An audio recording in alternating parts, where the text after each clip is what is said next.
The air smells of grass and warm stone and something older than either of those things. It is the smell of dry earth after a long afternoon of sun, of acacia sap bleeding slowly from a wound in the bark, of distance itself, the kind of distance that has no name because no language yet exists to name it. You're sitting very still. The ground beneath you is red and grained and still holding the heat of the day deep within it, the way stone always does, like a slow and patient memory. The sky above you is beginning to change.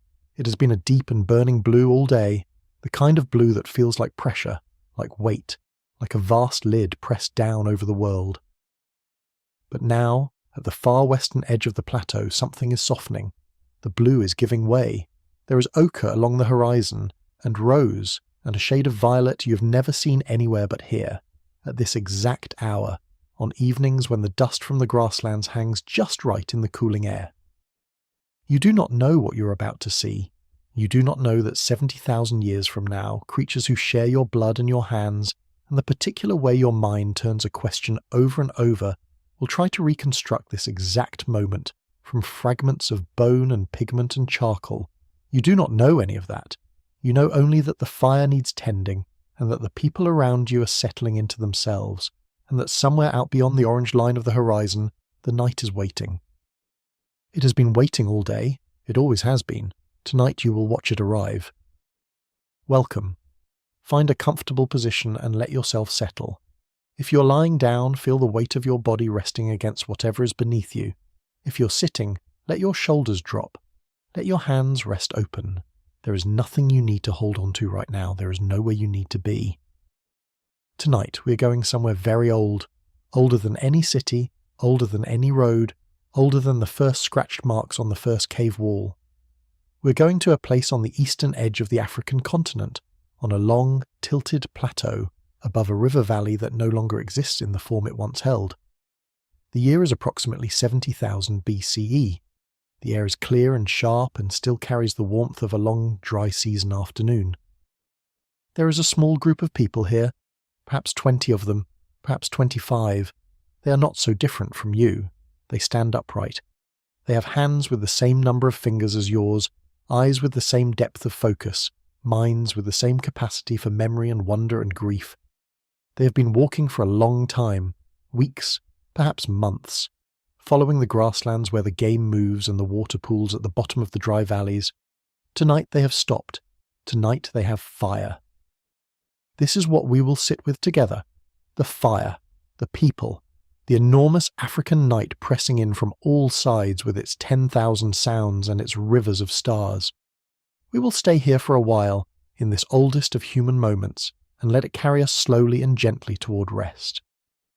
If you find yourself drifting at any point, let yourself go. The story will be here when you return.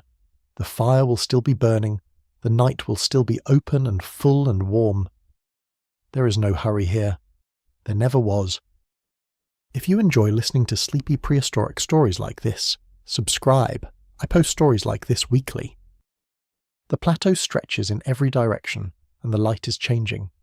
It has been changing slowly all afternoon, the way light always changes here, not in sudden declarations, but in long, unhurried gradations, one shade dissolving into the next so gradually that you cannot say exactly when the gold became orange, or when the orange became the deep rose colour that now stains the western half of the sky, like something spilled carefully across the horizon. The grasses are long and dry, and they move in the wind with a sound like quiet breathing. They have been moving all day. They will be moving long after you're gone. You arrived at this place in the middle of the afternoon, following the line of a dry riverbed that had led you north and then northeast, and then eventually up onto this higher ground, where the stone is red and the view opens in all directions like a hand unclenching. The walk has been long. Your feet know every variation of this kind of earth, the sharp gravel of dry creek beds, the deep dust of the open plain, the packed red clay of higher ground where the roots of the acacia trees hold everything together in a net you cannot see but can feel through the soles of your feet. Today your feet are tired, and they are grateful for stillness. The plateau is perhaps 3 kilometers wide at its broadest point, and it slopes gently toward the east where the land falls away in a long series of terraced steps down toward the valley below. You cannot see the valley from where you are sitting. It is hidden in the haze and the gathering shadow. but you know it is there. You crossed it 4 days ago. The river that runs through it was low, reduced to a thread of brown water between wide sandbars, and you crossed it without difficulty, the water barely reaching your knees, the children lifted onto shoulders as a precaution rather than a necessity. That crossing feels far away now, in the way that all the crossings feel far away once you are settled for the night. Each day absorbs the one before it. Each camp feels in its first hour like the only place you have ever been. The wind has been steady all day, coming from the northeast, carrying with it the smell of dust and dry grass and something faintly mineral. The smell of the savannah in the dry season, which you have known your entire life, and which does not seem like a smell to you at all, any more than the smell of your own skin seems like a smell. It is simply the air. It is simply the world. The wind moves through the grasses in long waves, and you watch the waves travel from north to south across the plateau one after another, the way you sometimes watch water move across the surface of a still pool when something disturbs it at the far edge. The people around you are settling. This is a process that takes a certain amount of time, and it has its own rhythm, and you know it well. There is the choosing of positions, the small negotiations of space that happen without words, by proximity and habit, and the understood geometry of who sleeps near whom. There is the setting down of things carried, the shrugging off of bundles and the careful placement of tools and wrapped food, and the soft animal skin rolls that serve as both carrying bags and sleeping covers. There is the checking of children, the casual inventory of the group, a glance around the gathering that takes in each face and notes its presence, and relaxes into the knowledge that everyone is here, everyone arrived. The fire-making began shortly after you reached the plateau. 2 of the men in the group, you know them both well, have known them since childhood, cannot remember a version of your life that did not include their faces, carried the fire kit between them, wrapped in a piece of thick hide against the damp. The fire kit is old. The fire bow is older than you are, its wood smooth and dark with use, the socket worn to a perfect cup by 10,000 pressings of 10,000 palms. The hearthboard has been replaced twice in the time you have known it, and the current one is already darkened around the drill hole from months of use. The wood fibre around the depression soft and dark and faintly fragrant with the memory of fires past. You watch them work. There is something about watching fire-making that you never tire of, even after seeing it hundreds of times, even knowing exactly what will happen at each step. The bow is drawn back and forth, the spindle turning in the socket, the smell of hot wood rising before you can see anything. Then the first faint thread of smoke, barely visible against the sky, more sensed than seen.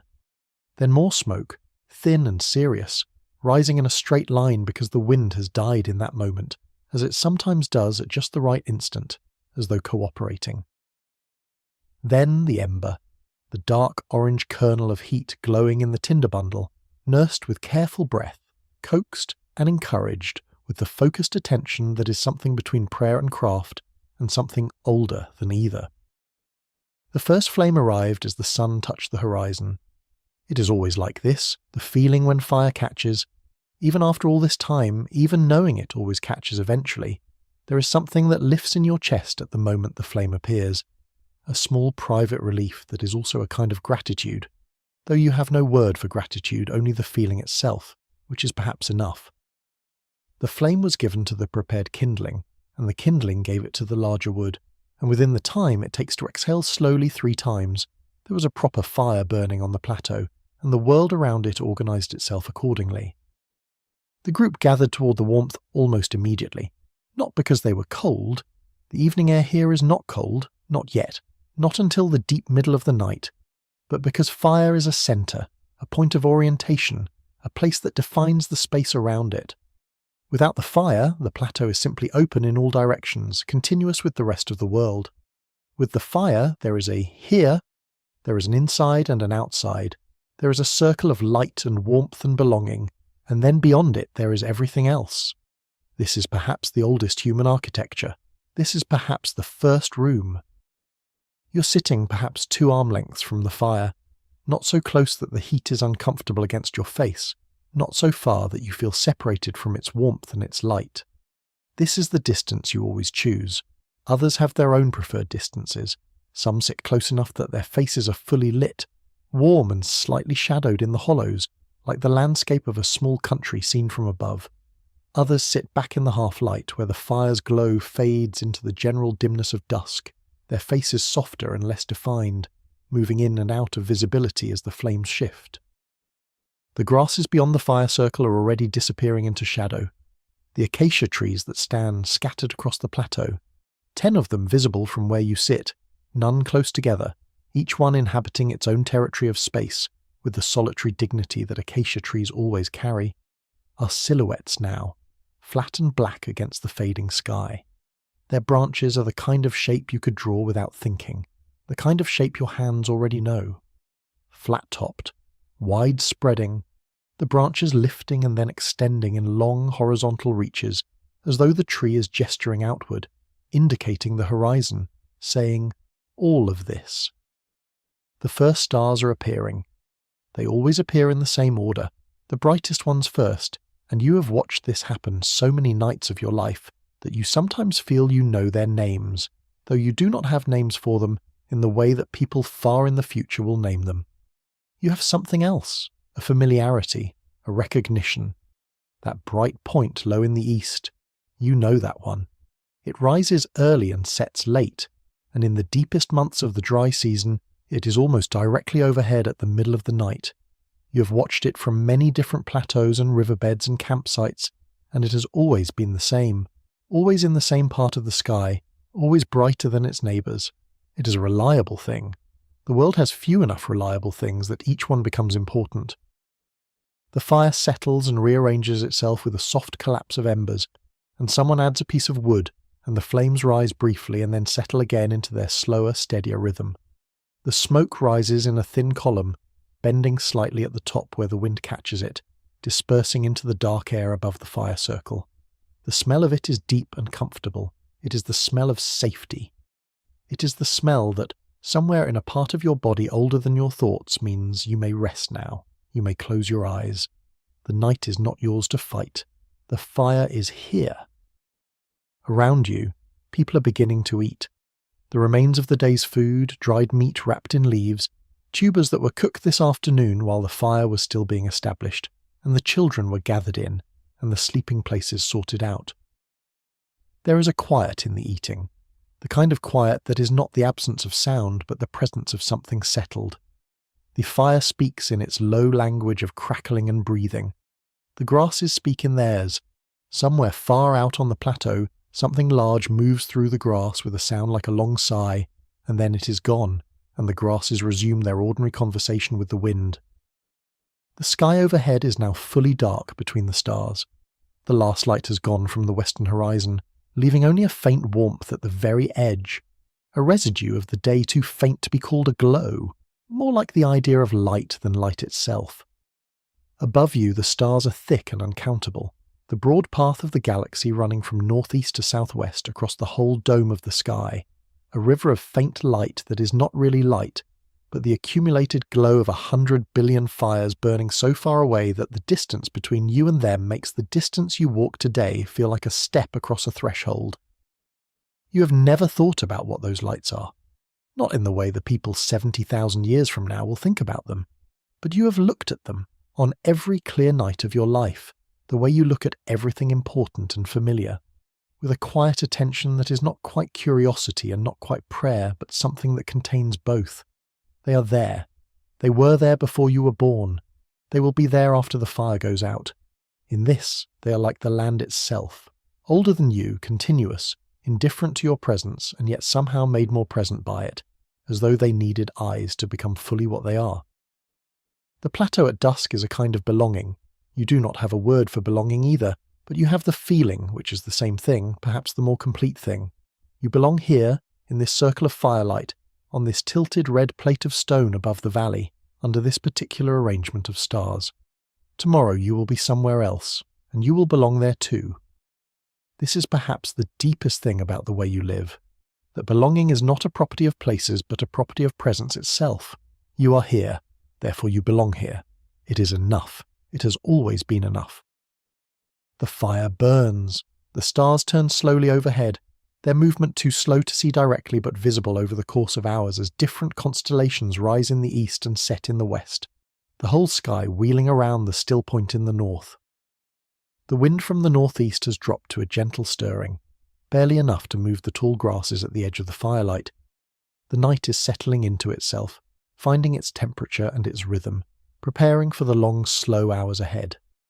And here, at the centre of it all, on a small raised plateau in the eastern part of a continent that will later be called Africa, a group of people sit around a fire and let the night come to them. There is a man who tends the fire.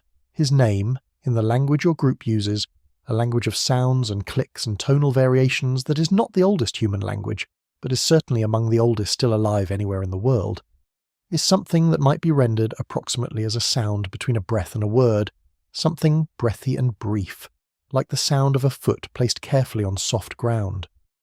For the purposes of this night, of this telling, you might simply know him as the one who tends the fire because that is what he does, and it is perhaps the most important thing about him right now. He is not young. His face carries the texture of many seasons, the dry seasons that leave their mark in lines around the eyes, from squinting against dust and sun, the wet seasons that leave their own marks too, subtler, in the softness around the jaw, the slight heaviness of someone who has eaten well when the land permitted. He moves around the fire with an economy of motion that you recognize as expertise. Each addition of wood placed at exactly the right angle, each adjustment of embers made with a stick he has carried for weeks, smoothed to the right length and hardness by his own use of it. He does not think about what he is doing. He has done this 10,000 times. His hands know. Fire tending is not a task that was assigned to him. It is something he drifted into over years, the way all essential tasks are distributed in a group this size, not by declaration or hierarchy, but by affinity and observation. He is the one who notices when the fire needs attention before it obviously does. He is the one who wakes at the deep middle of the night, not from any sound but from some internal signal, and checks the coals, and feeds them if necessary. He is the one who, on wet mornings when the fire has gone out and the wood is damp, works the longest and most patiently to bring it back.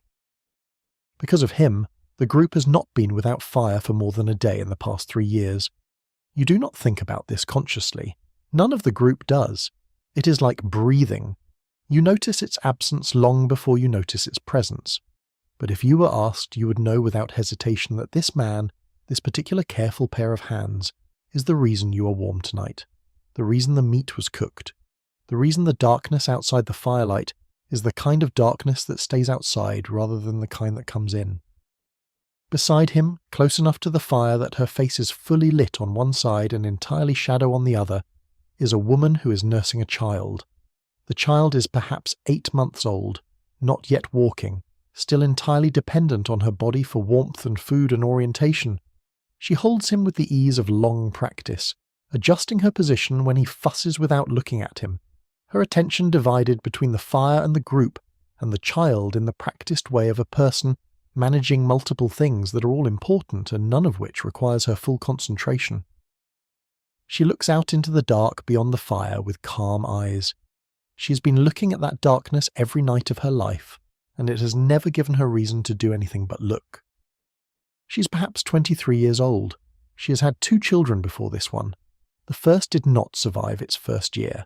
The second, a girl, now perhaps 4 years old, sitting 2 people to the left and watching the fire with the complete absorptive attention that children bring to fire, is alive and well and beginning to be old enough to do small things for herself. The woman does not dwell on the child she lost. Loss is woven so thoroughly into the texture of life at this place and time that to carry every loss consciously would be to carry too much. The loss is present in her the way the scar on her right forearm is present. Always there, known, not demanding attention, but not forgotten either. The 4-year-old watching the fire is named, approximately for a particular quality of light on water, the quick, bright scatter of reflections that happens when wind moves across a pool. It is a visual name, a name that describes something seen rather than something abstract, which is the nature of most names here. She's sitting very still, which is unusual for her. She's a child who moves constantly, whose default state is motion, who cannot walk slowly and does not understand the concept of an unnecessary trip. But fire stops her.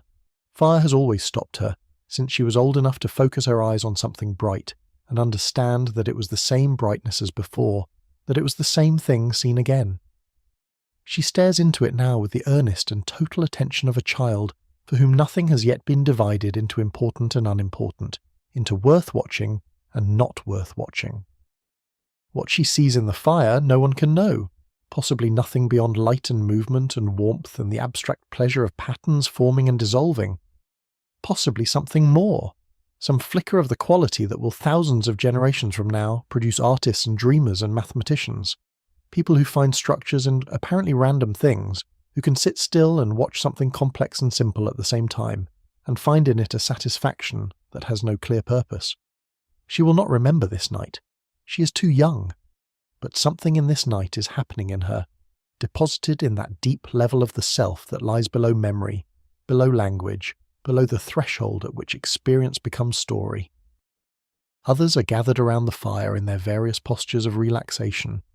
A young man of perhaps 16 lies on his side with his head resting on his arm, not quite asleep but not quite awake either, his breathing slow and regular, his eyes half open in the way that eyes are when consciousness is withdrawing gradually rather than all at once. He has walked farther today than almost anyone else in the group. He has the habit of ranging wide, of leaving the main group during long marches to explore side valleys and elevated ground, returning with information about what lies ahead, or simply with the restless energy temporarily spent. Tonight he is tired in a way that is pleasant, a productive tiredness, the kind that makes the hard ground feel soft. An older woman sits with her knees drawn up, her arms wrapped around them, her back straight despite her age. She's perhaps 50, which makes her one of the oldest people in the group, and there is something in the way she holds herself. Not exactly authority, not the kind of authority that issues commands, but a quality of presence, of centeredness, that the others orient toward without being aware of doing so. When she speaks, which is not often, the group quiets. When she moves to a different position, others shift slightly in her direction. She's not the leader of this group in any formal sense. Leadership here is distributed and contextual. Different people take charge of different kinds of problems. The best hunters lead the hunt. The best navigators lead the route finding. The best healers lead when someone is hurt. But she is the one who holds the group's memory. She is the one who knows the stories. The stories. There are stories here, older than the youngest person and younger than the oldest. Stories that contain information about the land, where water can be found in the dry season, which plants are safe and which are not, what the behavior of certain animals means about the presence of larger predators, and also something beyond information, something that has no practical application but which the group cannot imagine being without, stories about where they came from, stories about why the world is the way it is, stories about the first time, the first rain, the first darkness, the first fire. The first fire. It is always the one that people come back to, the one that sits at the foundation of all the others, because it is the moment everything changed. Before fire, the night was the night's. After fire, the night was something that could be entered and inhabited. Before fire, you were an animal who slept when darkness came. After fire, you were something else, something that could choose. The story of the first fire is not, in this group, a single fixed narrative. It shifts slightly with each telling, accumulates details, loses others, but its essential shape remains. There was a time before, and then a time after, and the difference between them was fire, and the fire came from somewhere, and that somewhere was important to know even if the knowing could never be complete. Tonight the older woman has not yet begun to speak. She's watching the fire with the same attention she would give to anything worth understanding. Patient, thorough, unhurried. She will speak when she's ready. She always does. And when she speaks, the group will settle further into itself. The children moving closer to their mothers, the young men quieting, the restless ones finding stillness in the frame of her words, because this is what stories do. They gather, they hold, they make a kind of temporary home out of the space between people.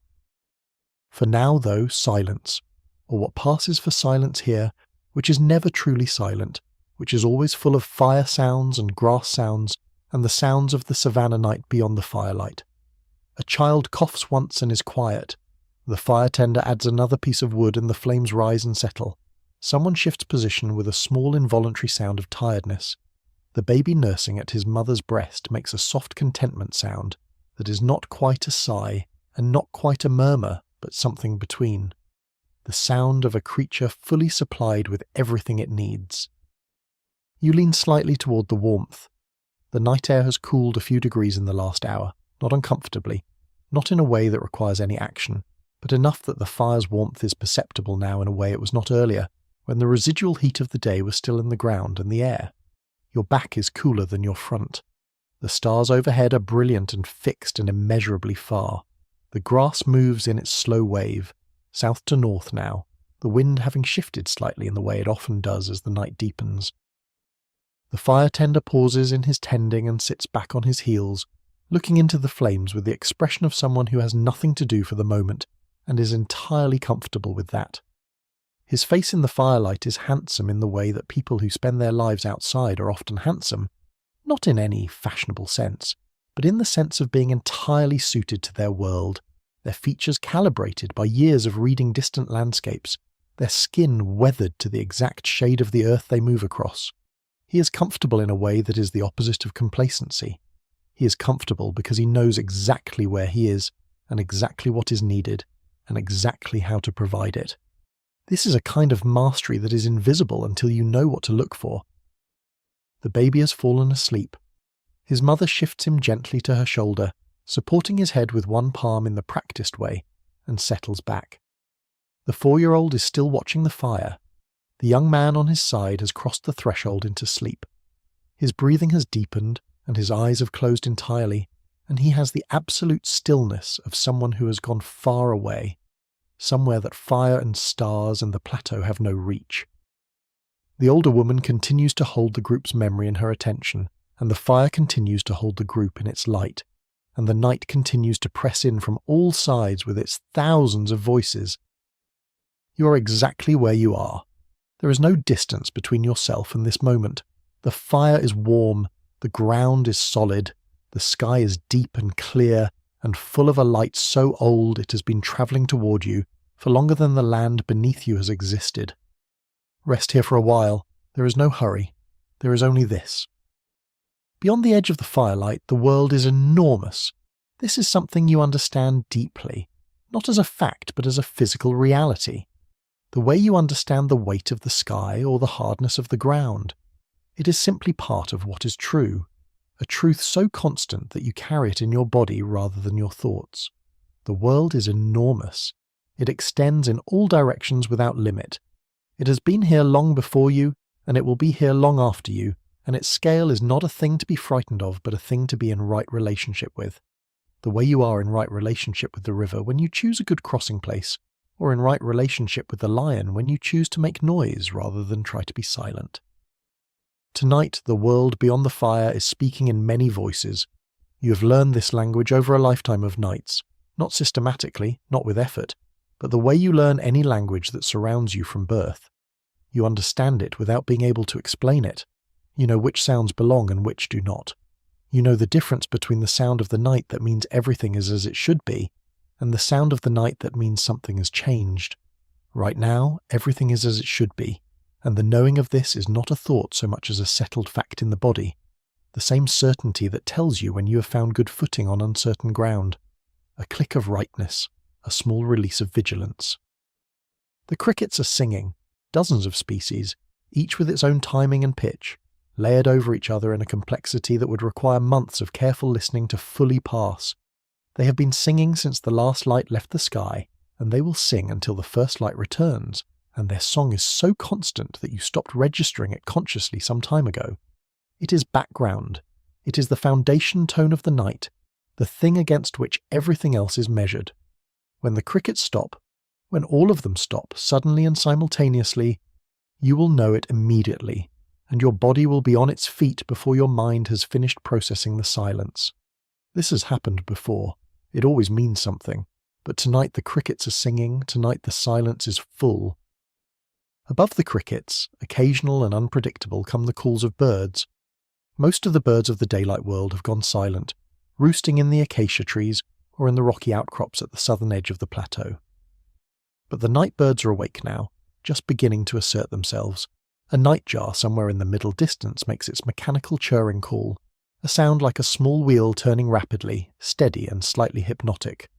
You have heard this particular nightjar, or you assume it is the same one, because it is in the same general direction it was 3 nights ago when you camped near here, every evening since you arrived in this part of the country.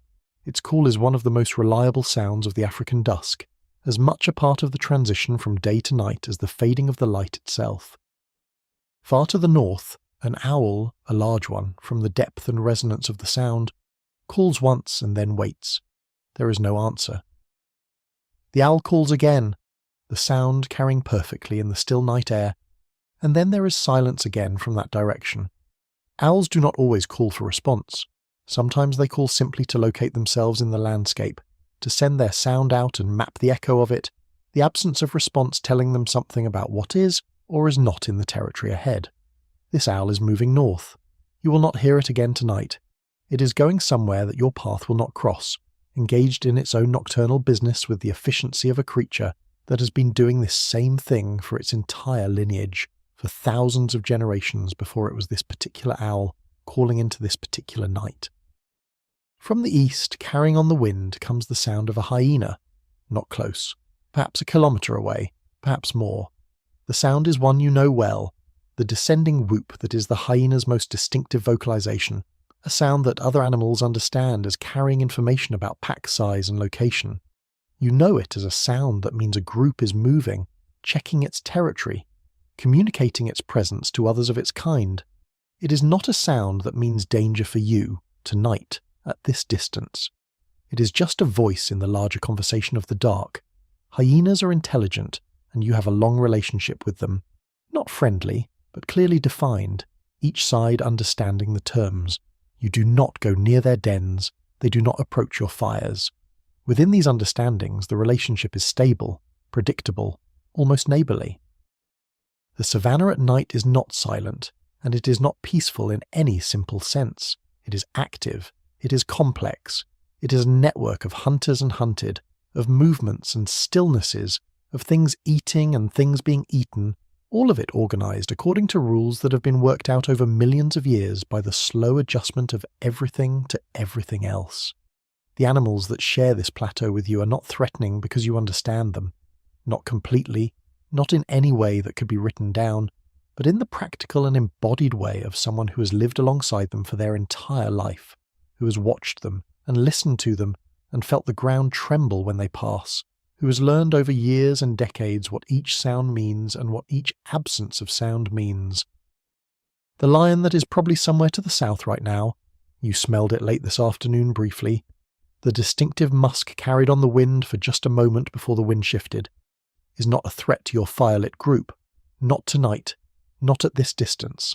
Lions know fire. They have known fire for as long as any creature can know anything, which is to say through the accumulated experience of generations of lions encountering it and learning its meaning. Fire means humans. Humans with fire are not worth the risk. The lion's intelligence is different from your intelligence.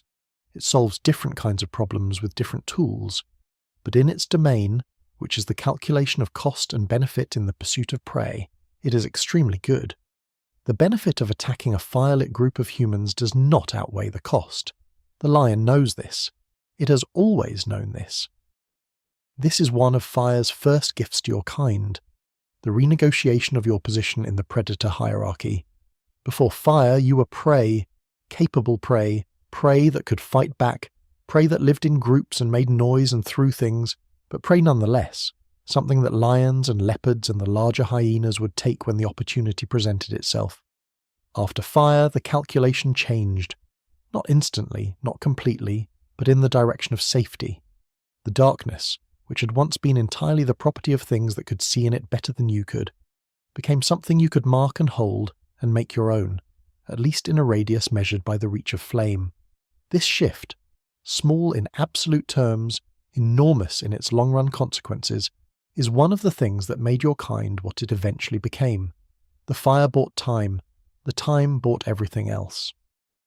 Beyond the range of your fire's light, you know, are creatures moving that you will not see tonight. The elephant family that you watched crossing the valley floor this morning, 7 of them, a matriarch and her daughters and 2 youngsters, and a half-grown male who moved with the exaggerated confidence of a creature that has just begun to understand its own size, is somewhere out in the dark, moving slowly, feeding on the dry grasses and the acacia bark, communicating in frequencies too low for human ears. They have been feeding for hours.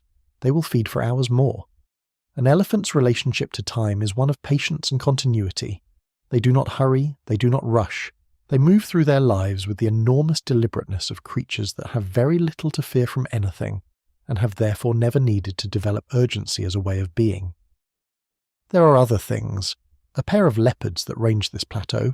You have seen their tracks twice in the past week, the distinctive spaced 4-point mark in the red dust, each paw set down with precision. You do not know where they are tonight. Leopards do not make themselves known. They move through the world as though they are slightly less present in it than other things, slightly more shadow, slightly more possibility than actuality. You know they exist. You do not know where they are. This is the condition of coexistence with leopards, and you have lived in it your whole life, and it has not killed you yet, and so you have learned to carry it lightly. The leopard's invisibility is not personal. It is simply what leopards are. They are invisible to everything, not just to you.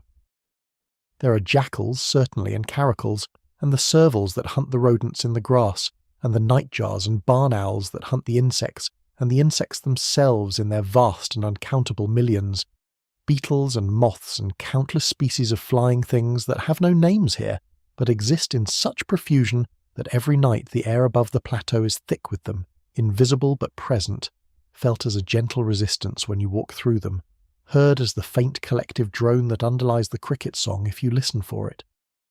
And the bats that emerged from a rocky overhang at the edge of the plateau as dusk fell, pouring out in a dark and fluttering stream, 20 of them, 50, 100, dispersing into the night air to feed on the insects that the cooling evening releases from wherever they spend the day.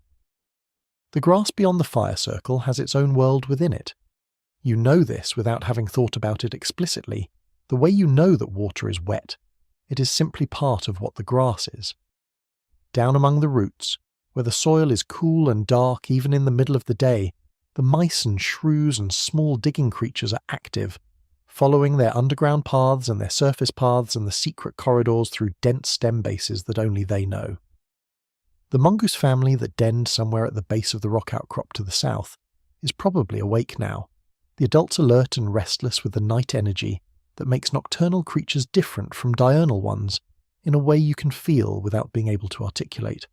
You passed their den this afternoon and smelled it. The distinct layered smell of a family den, the mixed traces of many individuals, the smell of territory fully inhabited. And then there is the sky. The sky at night here is unlike any sky most people living 70,000 years from now will ever see. There is no artificial light within hundreds of kilometers.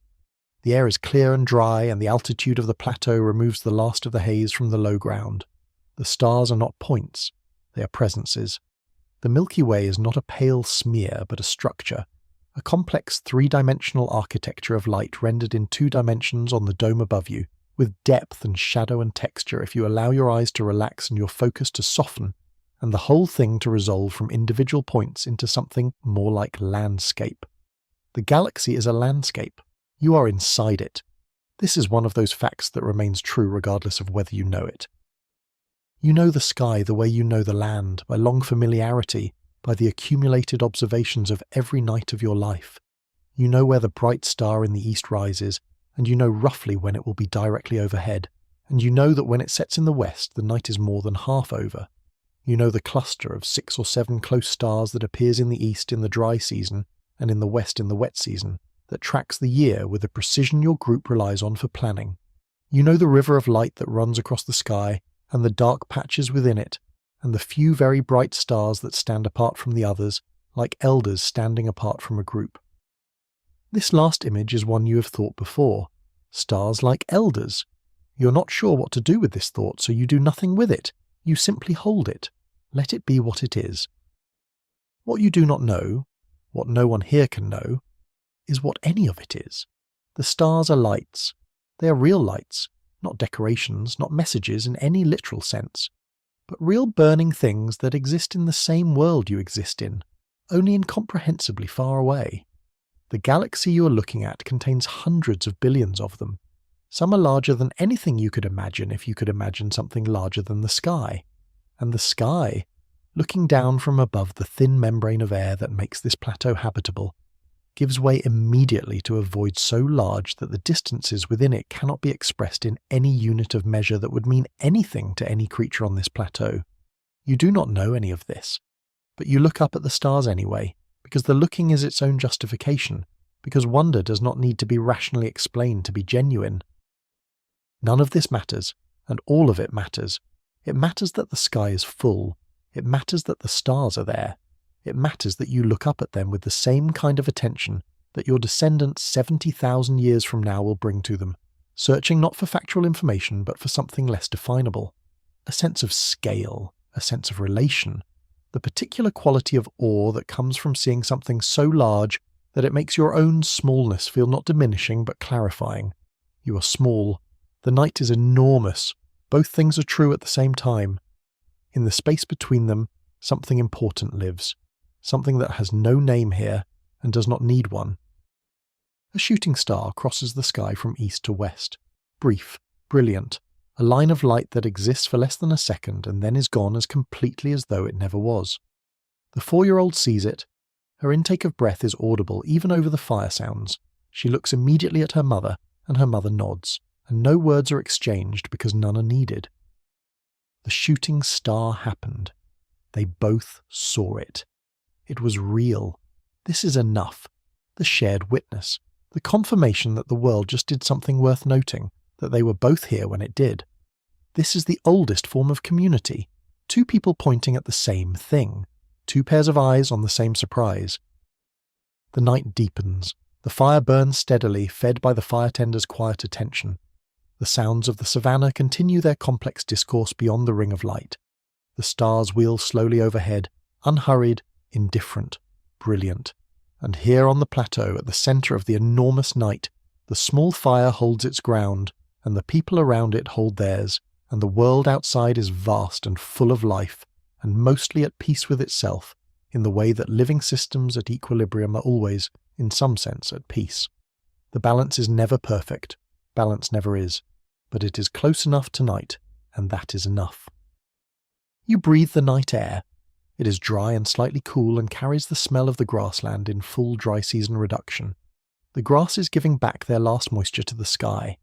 The acacia blooms long since fallen and gone, the soil cracked at its surface into the pale-edged plates that dry earth makes when the rains have been absent long enough.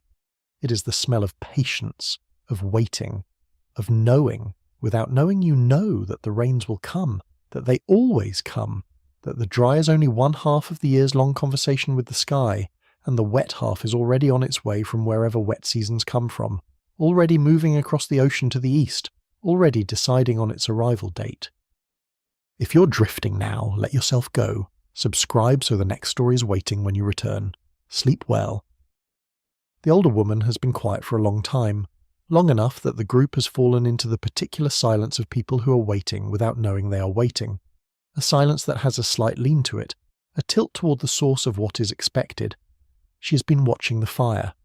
Her eyes have not moved from it in some time, or if they have moved, the movements have been subtle, small shifts of focus, within the fire rather than away from it. She's doing something that might be called thinking, though thinking is perhaps too active a word for it. She's letting things come to the surface.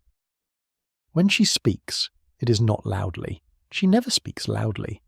Her voice is low and slightly rough from decades of use and dry seasons and the smoke of 10,000 fires, and it carries across the group not by volume but by quality, by the particular attention it commands, which is something the group has learned to respond to over years.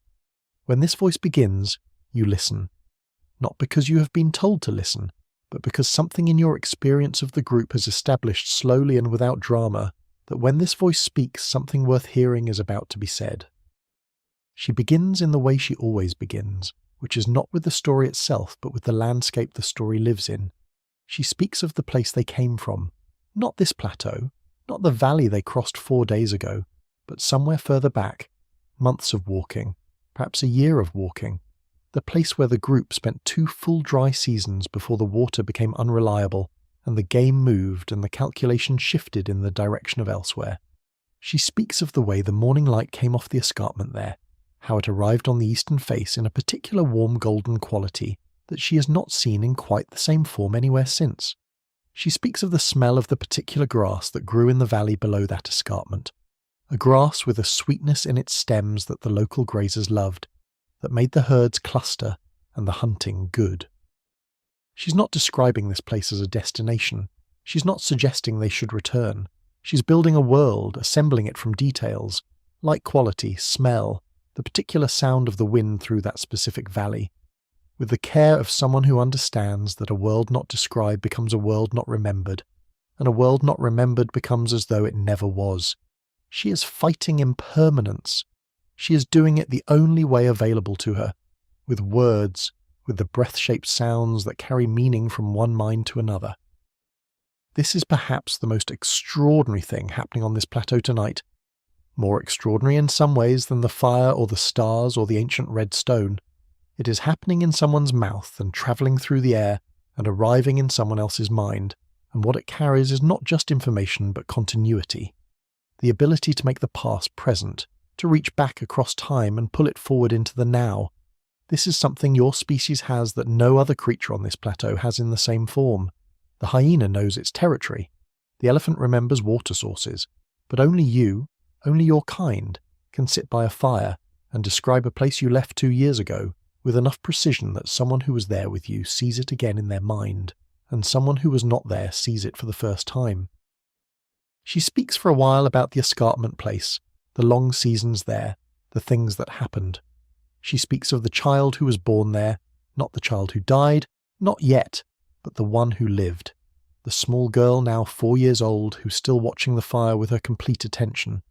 She speaks of the child's birth, which was difficult and which lasted through one night and into the next morning, and how the group kept the fire burning all night to give the woman in labour something to focus on, some point of warmth and light in the darkness, and how when the child finally arrived and cried her first cry, the whole group heard it, and some of them cried too, because that is what it means to live in a group this size, where there is no private joy and no private grief, where everything that happens to one person happens, in some measure, to everyone.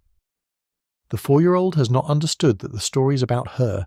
She's still watching the fire, but her mother has understood, and she tightens her hold slightly on the sleeping baby, and something passes across her face that is not quite a smile, and not quite sadness, but contains both. The way so many important feelings contain both when you get close enough to them. Now the old woman's story shifts. This is how she tells stories, not in a straight line, but in the way water finds its level, following the path that opens before it. From the birth of the child, she moves to an older birth, a longer ago one. She moves to the story of how the group itself was made, not as a family is made, not by blood alone, though blood is part of it, but as a river is made, by the joining of tributaries. She tells of how her own mother's people, and her father's people, came together in a dry season long ago, when a sickness had thinned both groups to the point where each was too small to survive alone.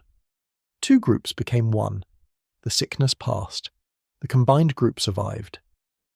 She tells this without sentimentality. It is not a story of joy. Some of the joining was difficult. 2 groups that had each had their own ways of doing things, their own territories and rhythms and inner logic, suddenly required to share everything. There were frictions. There were days when the 2 halves of the group sat on opposite sides of the fire, and the space between them was cold. She tells of this too because the story is not useful if it only tells the good parts. A story that only tells the good parts is not a map of the world.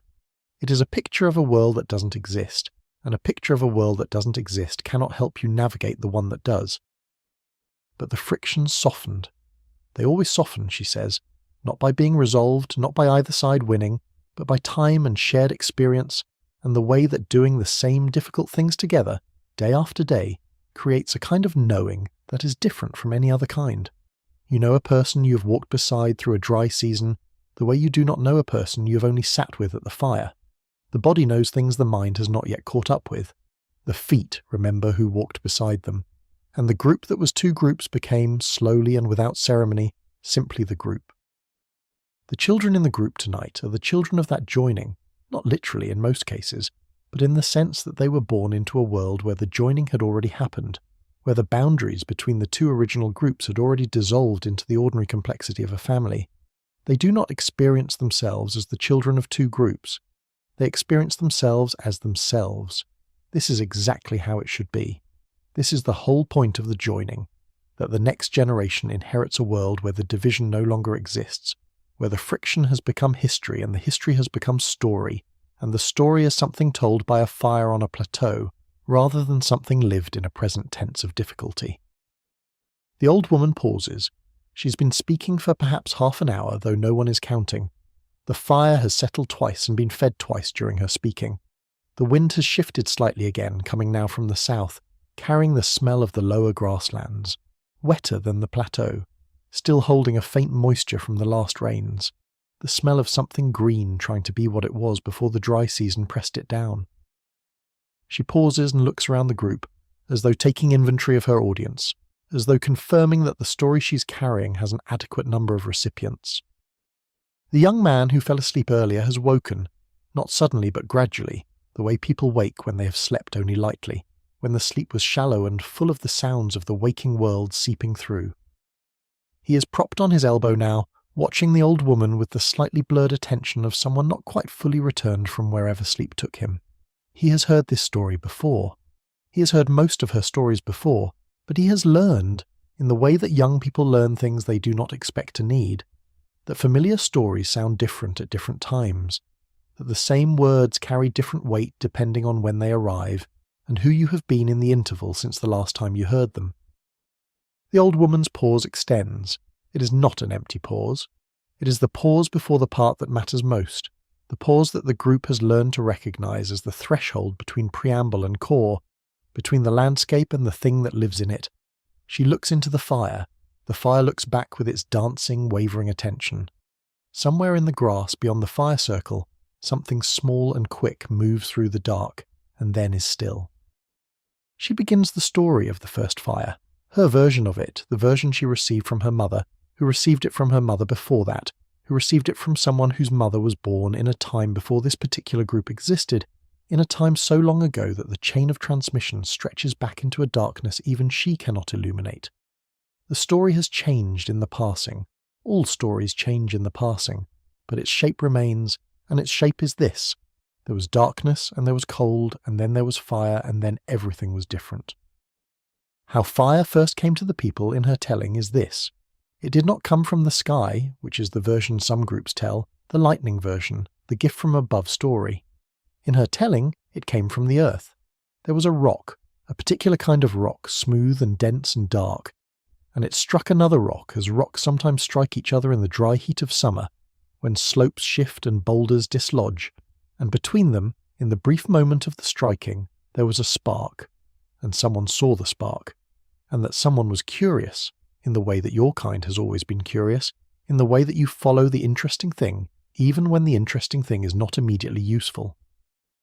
The curious one picked up the rocks, struck them again, another spark, again, and at some point, not immediately, not on the first day or the second, but at some point after repeated striking and the discovery of which materials could hold the spark and the discovery of how to breathe on it and the discovery of what it needed to grow, there was fire, not found, not given, made, by a pair of hands and a curious mind and the patience to fail many times and try again. In her telling, the first firemaker was a woman. This is how it has always been told in her line through the generations of women who kept the story. A woman, unnamed now, who existed so far back that she is not a person but a function. The function of curiosity applied to the world, the function of patience applied to a problem, the function of wanting something that did not yet exist and working until it did. She made fire, and fire changed everything. And she is the reason you are warm tonight. Though her name is gone and her face is gone and even the shape of the world she walked through is gone, swallowed by the time that swallows everything eventually, except for this, the fire, still burning, the warmth of it, still reaching you across the dark. The group is very quiet. The fire tender, who has been still for a long time, looks into the fire with an expression that might be reverence. The woman with the sleeping baby looks at her hands.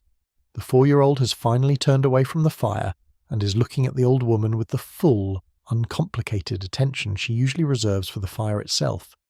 Even the young man who woke from sleep is fully present, his earlier drowsiness replaced by something more alert, more focused, the quality of attention that a story about origins always seems to call up, as though some part of us always wants to know where we came from and goes still when someone begins to tell. The old woman's story shifts again, another tributary joining the main current.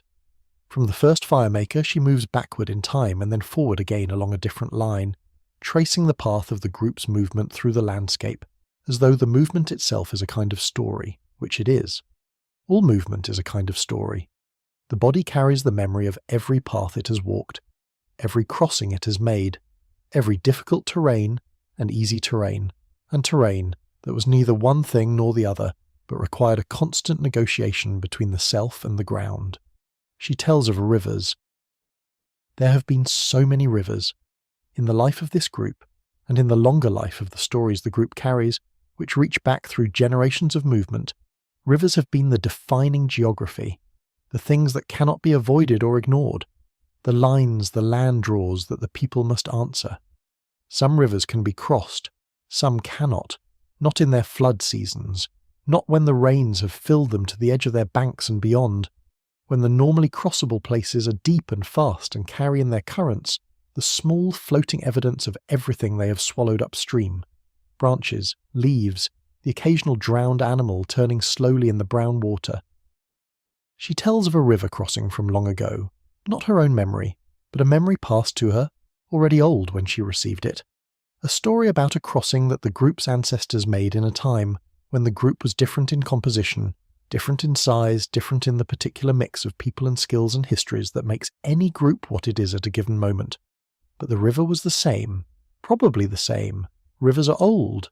Rivers remember their banks and their crossings in a way that generations of people passing through cannot. The river she's describing, a large one, seasonal, with a broad bed of pale sand visible in the dry season, and a wall of brown water visible in the wet, is likely still there. Changed, perhaps. Shifted slightly in its channel, but still there, still running. In the story, the crossing happened in the wet season. This was not a choice.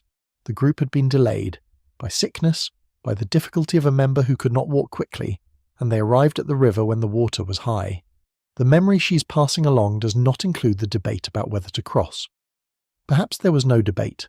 Perhaps the calculation was simple, cross here, or go back, and going back meant no water, no game, the dry plain they had just spent 3 weeks crossing. So they crossed. She describes the preparation for the crossing with a specificity that suggests this is one of the parts of the story that has been most carefully preserved, because preparation for crossing is practical knowledge, the kind of knowledge that has saved lives and might again. They cut reeds from the bank, long, thick-stemmed reeds that grew in the shallows, cut and bundled and tied with strips of bark and vine into floating bundles, buoyant enough to support a child or an injured adult being guided across the current. They tested the bottom at the shallowest visible point, wading in, probing with a long stick, marking the deep spots where the current ran fast and the footing was uncertain. They chose the crossing point carefully, and they chose it well. The crossing itself, as she tells it, was long and difficult and not entirely without fear. The water was cold. This is emphasized, the coldness, which surprised them because the season was not cold, and the air above the water was warm. But the river had swallowed rain from the high ground far away, cold season rain from the mountains that were blue shapes on the horizon to the west, and it carried that coldness down into the lowlands. The children were carried on shoulders, the bundles of reeds distributed among the strong swimmers, and the group entered the water in a line, each person holding the arm or hand or clothing of the person ahead of them, connected by touch across the width of the current. The worst moment came in the middle. The channel deepened unexpectedly. The bottom tester's stick had not found this deep spot, which was perhaps a scoured hollow, a place where the current had dug down. The line of people faltered. The person at the front, a young man, strong, the one who had been leading them into the current, found himself suddenly in water to his chest, then to his chin, and the bundle of reeds he was guiding was not enough to hold him up, and he went under. The line broke. For a moment, in the retelling, everything pauses. The old woman's voice drops. This is the held breath of the story, the moment before the outcome is known. He came up. He found his footing on a shallower part of the bottom a few body lengths downstream. The line reformed. They crossed. Everyone arrived on the far bank wet and cold and shaking with both cold and the release of fear, and they built a fire immediately on the far bank, using the dry tinder they had kept wrapped against their bodies during the crossing, and they huddled around it and let the warmth come back, and by the time the fire was fully established and everyone was beginning to dry, the fear had already become a story. Not a story told right then, not in those first minutes, but a story that would be told later, at other fires, and would accumulate in the telling the small embellishments and compressions that all stories accumulate until the young man who went under becomes a little deeper in the water and a little longer under it, and the moment of his resurfacing becomes a little more dramatic, because stories need drama the way fires need air, a controlled amount, not too much, enough to keep the telling alive. The old woman pauses in her river story and does something unexpected. She asks a question. She does not often ask questions in her storytelling. The stories usually move forward under their own weight, gathering listeners rather than requesting them. But tonight she pauses and she asks, "Who has crossed a difficult river?" And the answers come, slowly at first and then with more ease, around the fire.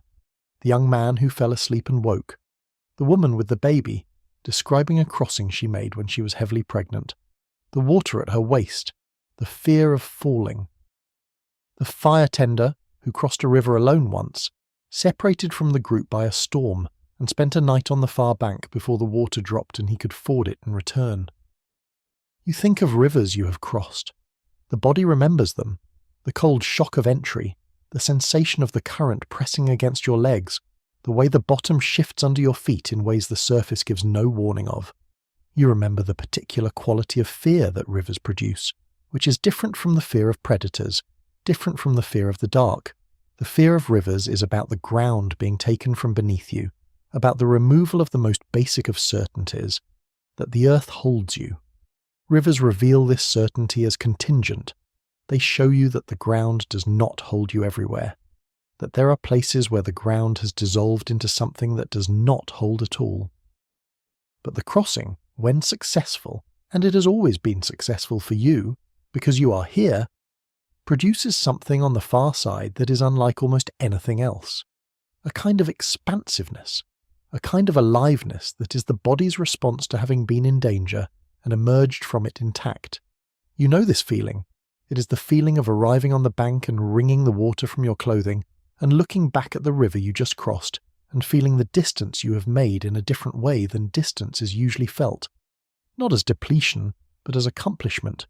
The particular satisfaction of having moved through something that resisted you, and coming out the other side unchanged.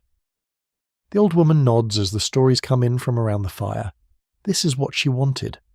Not the specific memories, she has her own, but the act of remembering together, the collective attention to a shared category of experience. This is one of the things stories can do that solitary memory cannot.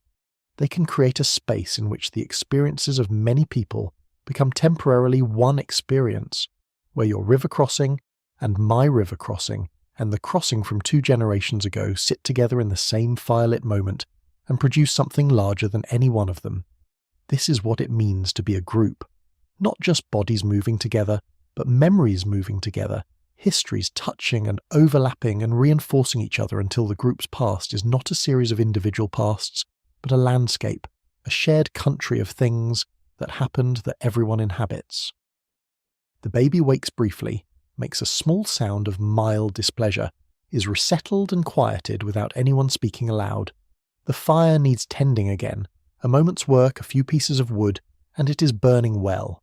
The wind from the south has brought clouds, not storm clouds, not the dramatic architecture of a storm coming, just a thin layer of high cloud that softens the stars without obscuring them, gives the sky a slight luminescence, a diffuse glow that makes the horizon visible even without direct moonlight. The moon is not up yet. It will rise later, after the deep middle of the night, a thin crescent that will barely change the quality of the darkness, but will draw attention when it appears low in the east, like a lamp lit in a distant window. The old woman has been speaking for a long time now, not continuously, but in the way that evening conversations go when the group is settled and the fire is good and there is no reason to be anywhere else. She has returned from the river story to the present place, the plateau, this particular night. She speaks of what she sees. The grass is moving, the acacia trees standing in their solitary dignity in the darkness, the stars which she knows as she knows the features of familiar faces, not their names, because she has no astronomical names, but their positions and their sequences and the particular arrangements they make in different seasons. She says something that the group receives with the quiet attention of a statement that is both familiar and always worth hearing again. She says that the fire is old. Not this fire, not the one burning here tonight, which was made this afternoon, which is hours old. The fire is old. The fire that humans tend, the fire that moves from hand to hand and fire to fire and generation to generation, is old in a way that individual fires are not. The fire your group carries in its fire kit, the ember that can be coaxed from the right stones or the right friction, is continuous with fires that burned before anyone alive now was born. It is the same fire, not the same fire the way this particular fire is the same fire it was an hour ago, but the same fire the way the river is the same river, carrying different water, but the same river. This is one of the oldest ideas in the human inheritance, the idea that fire is continuous, that the fire you tend tonight is in some real sense the same fire that the first firemaker made, somewhere in the deep time before stories were long enough to reach, that every fire is a descendant of that first fire, passed forward in an unbroken line of tending. It is an idea that makes fire feel different, not just useful, not just warm, but ancient and connected and carrying something that cannot be seen directly, but can be felt when you look into the flames and let your eyes relax and allow the fire to be more than fire. You look into the fire, you let it be more than fire, the shapes in it form and dissolve and form again. Not shapes of anything in particular, not meaningful shapes, just the shapes that fire makes when it burns, which are endlessly various and endlessly the same. The wood is consumed slowly, the heat radiates outward, the light pushes the darkness back a few meters in every direction, and in the middle of it all, in the center of the thing, that keeps you warm and safe and fed and connected to every human who came before you, there is a brightness that has no edge, that grades from white to gold to orange to the deep red of embers without any clear line between them. The old woman has gone quiet. She has said what she came to say tonight, or as much of it as the evening has room for. She's watching the fire with the same attention she began with, patient, thorough, the attention of someone who has been watching fires for 50 years and still finds in each one something worth the watching. The group around her is quiet too, settled, the particular quality of quiet that belongs to the hour after stories, when the words have done their work and the silence that follows them is full of what they left behind. 3 days ago, on the way to this plateau, you stopped for the night in a different kind of place. Not a flat open camp like this one, not a place chosen for its visibility and its open approaches, but a place chosen for its shelter, a low cliff face along the western edge of a dry riverbed, where the rock had been undercut by centuries of seasonal flooding, and then left exposed by centuries of the river retreating to its current lower course. The overhang was perhaps 4 meters deep and 8 meters wide, enough for the whole group to sleep under, protected from rain and wind and the direct view of anything moving on the riverbed below. The overhang had been used before. This was immediately apparent from 2 things. The first was the blackened ceiling, where the soot of many fires, dozens of fires, perhaps hundreds, over a long period of time, had accumulated in a thick dark layer on the rock above the usual fire position, which was in the centre front of the overhang where the smoke could exit into the open air without filling the sleeping space. The second thing was the walls. The walls of the overhang were marked, not scratched, not worn by weather, marked. Deliberately, carefully, with the purposeful attention of someone who had something specific they wanted to preserve, in a form more durable than sound. The marks were red and black and occasionally yellow where a different mineral had been used, and what they showed primarily were hands. Dozens of them, left hands mostly, held against the rock and then outlined or perhaps stenciled, the pigment blown around them so that when the hand was removed, its negative shape remained in the colour of the paint on the surrounding rock. Some were small, some were larger, some were partially overlapping with others, made at different times with slightly different pigment colours, the older ones darker and slightly faded at their edges, the newer ones bright and clean. A few were not left hands. They were prints, the full palm and fingers pressed directly into the pigment and then onto the rock, leaving a positive shape rather than a negative one. You stood in front of those hands for a long time. You did not hurry past them, did not set up camp and attend to other things first. You stood and looked. The group filed in around you, and most of them also paused. Most of them also took a moment before setting down their burdens and beginning the practical work of making camp. Because there was something about those hands, not each one individually, but all of them together, the accumulation of them, that required a moment, that insisted on being seen. They were saying something. You knew this without knowing what they were saying, the way you sometimes know that someone is speaking in a language you do not understand, but can tell from their tone and their posture, and the careful way they are arranging their words that what they are saying matters to them. The hands on the wall mattered. They were made with care. They were made with intention. Someone, many someones, over a long period of time, had come to this overhang with pigment and effort, and the deliberate choice to leave something behind, to mark the fact of their presence in a way that would outlast them. You thought about this while you set up camp. You thought about it while the fire was made and the food was distributed and the children settled. And later, after the group had quieted for the night, you took a piece of coal from the fire, a piece that was already cooling, already going to black, no longer burning but still warm, and you went to a part of the wall where there was space, where no one else's hand had yet been placed, and you pressed your left hand flat against the rock, and you held it there, and you felt the cold of the stone against your palm, the fine texture of it, the slight roughness, the way the rock pushed back against your hand with its own small resistances and ridges. You pressed your hand to the wall and you thought about the other hands, about the people who made them, about how those people were in some ways exactly like you. They had hands of the same shape, hands that could hold tools and make fire and carry children and press flat against a cold stone wall in the night. And they were in some ways completely different from you, separated by years that stretched back so far that the oldest marks on the wall might have been made by someone whose grandmother's grandmother was born in a world where this cliff was not a cliff, but submerged riverbank, where the landscape looked entirely different, where the animals that moved through it included species that no longer exist. You did not have ochre with you that night. You did not make a mark. You simply held your hand against the wall in the dark, feeling the stone, and then you removed it and went back to the fire.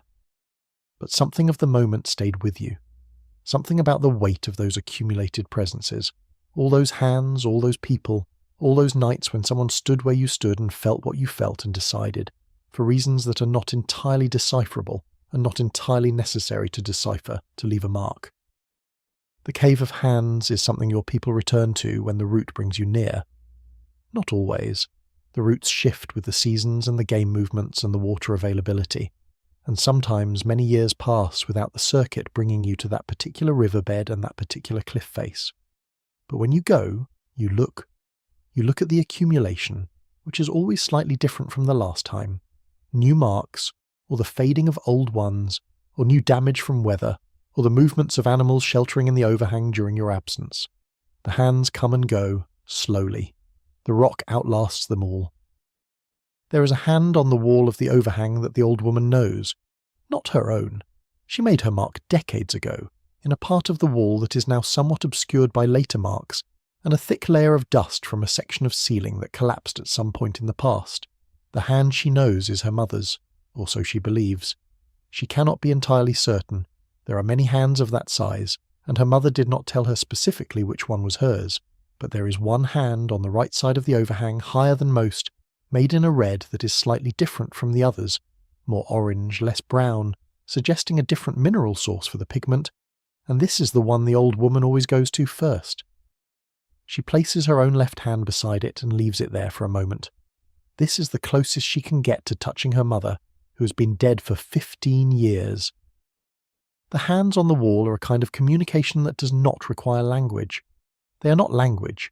They do not contain propositions or narratives or the kinds of specific information that language carries. But they communicate nonetheless. They communicate the most fundamental thing, the thing that underlies every other kind of communication. I was here. I existed.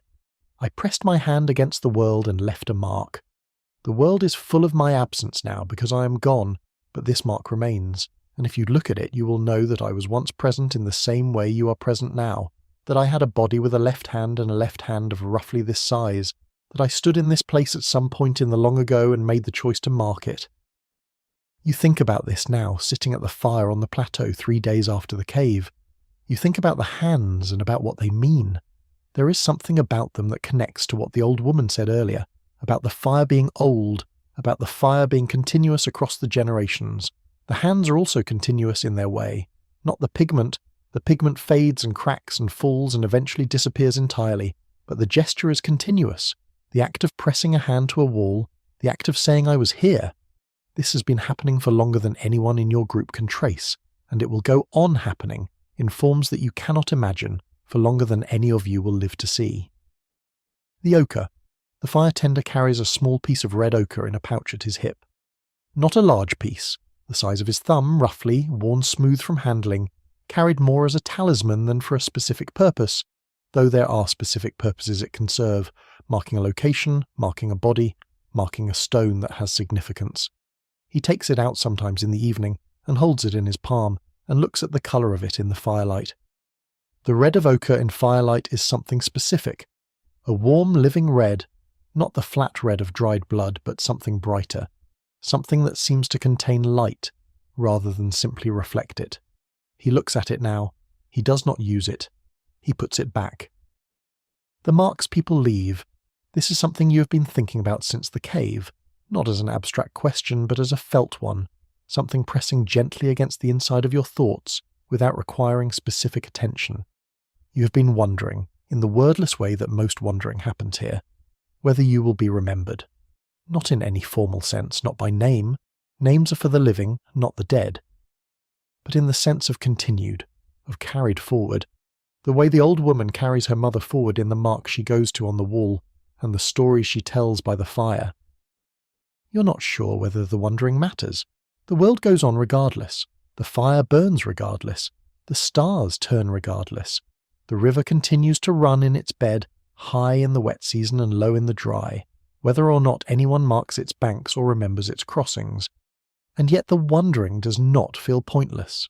It feels like the same impulse that drives the hand to the wall, the same impulse that drives the story forward through the generations, the impulse to make contact across the gap between existing and not existing, to say to the future, there was a time before you, there were people before you, they lived, they were warm, they sat by the fire. The old woman looks at you from across the fire, just briefly, a glance that carries in it the quality of someone who has been thinking about the same things you have been thinking about, and knows it, and finds in the knowing a kind of warmth that is different from the fire's warmth but not entirely unlike it. You hold her gaze for a moment, then she looks back into the fire, and you look back into the fire, and the plateau and the night, and the 10,000 years of hands on walls and stories in the dark are all around you, pressing in from every direction, and the fire is enough to hold it at bay and not so much that it disappears entirely. This is the right distance. This is where you want to be. The night has deepened. It is past the middle now, the stars having wheeled significantly from their positions at dusk. The familiar markers shifted westward in their slow revolution. The temperature has dropped a few more degrees, still not cold, not by the standards of the high plateau in a wet season, but cool enough that you have pulled your sleeping skin around your shoulders and feel the warmth of it against your back. The fire is lower than it was, settled into a bed of glowing coals with occasional small flames rising and falling above them, the kind of fire that does not need much tending, that will hold through the night on its own as long as no strong wind comes. The Cave of Hands is 3 days behind you. This plateau will be 3 days behind you by the end of the week, added to the long list of places the group has slept and moved on from, places that exist now only in memory and story. But memory and story are not nothing. In this group, in this world, memory and story are everything. They are the only archive, the only library, the only institution. Everything important that has ever happened to the group lives in the memories of its oldest members, passed down in stories told at fires on plateaus across the long tilted landscape of this ancient continent. The Cave of Hands is their first monument, the fire is their first light, and the stories are their first history, told in the voice of an old woman who looks into the flames and finds there the faces of everyone who came before. The 4-year-old should be asleep. She's been awake longer than most of the children, longer than her age usually permits, before the body simply overrides the intention and pulls her down into sleep regardless of where she is or what is happening around her. She's been sitting near the fire since before dark, watching first the fire and then the old woman, and then, at some point in the last hour, the sky. She's watching the sky now with the same quality of attention she brought to the fire earlier, complete, unhurried, unreasoning, the attention that does not know what it is looking for and so looks at everything. Her mother has noticed but said nothing. She's placed a sleeping skin loosely over the child's shoulders, a gesture of care that did not require the child to stop doing what she was doing. The child is not cold. She does not seem to be tired. She seems, if anything, more alert than she was an hour ago, which is the way some children are at night. They wake up in the dark rather than going to sleep in it, as though darkness itself is interesting, as though the reduction of visible information is not impoverishment but clarification, the world simplified to what matters most. What she's looking at right now is the path of the galaxy. She does not have a word for it. She has not been told what it is. No one here has been told what it is, in the sense of its physical nature, its constitution of stars and gas and dust, its enormous scale. It is the thing that runs across the sky, the bright river of light that has been there every clear night of her life, familiar and unremarkable in the way that all constant things become unremarkable to most people. But tonight she is looking at it with the focused attention of someone trying to understand something, working it out, the expression on her face one of concentration and something like effort. What she is seeing, as she looks at the Milky Way, is something that cannot be translated into words she has. She is seeing a brightness that is not a single brightness, but a collection of brightnesses, a multiplicity that resolves at different scales. Up close, relatively speaking, it is individual stars, bright points separate. Farther back they become the river of light, continuous and unbroken. Farther back still, if she could see it from above, which she cannot, which no one for a very long time will be able to, it becomes a flat spiral of enormous dimensions, one of an enormous number of spirals scattered through a void of incomprehensible size. She's looking at the part she can see, from the bottom up, from inside out, and what she sees is this. There is a direction in the sky that has more light in it than the other directions. The light is not bright enough to illuminate anything. It does not cast shadows, does not make the ground visible, does not compete with the fire, but it is there. It has texture. It has depth, if you let your eyes soften and unfocus, if you look at the sky the way you look at something you're trying to see from far away, not directly, not with the sharp centre of your vision, but with the peripheral regions, which are more sensitive to faint light in the dark. She discovers this technique tonight, without knowing it is a technique. She discovers it because she has been staring at the sky so long that her eyes have tired of their focused position and have drifted into a softer mode. And in this softer mode the sky looks different, more dimensional, the stars no longer flat but somehow possessed of a quality of depth, of recession, of being at different distances in the same direction.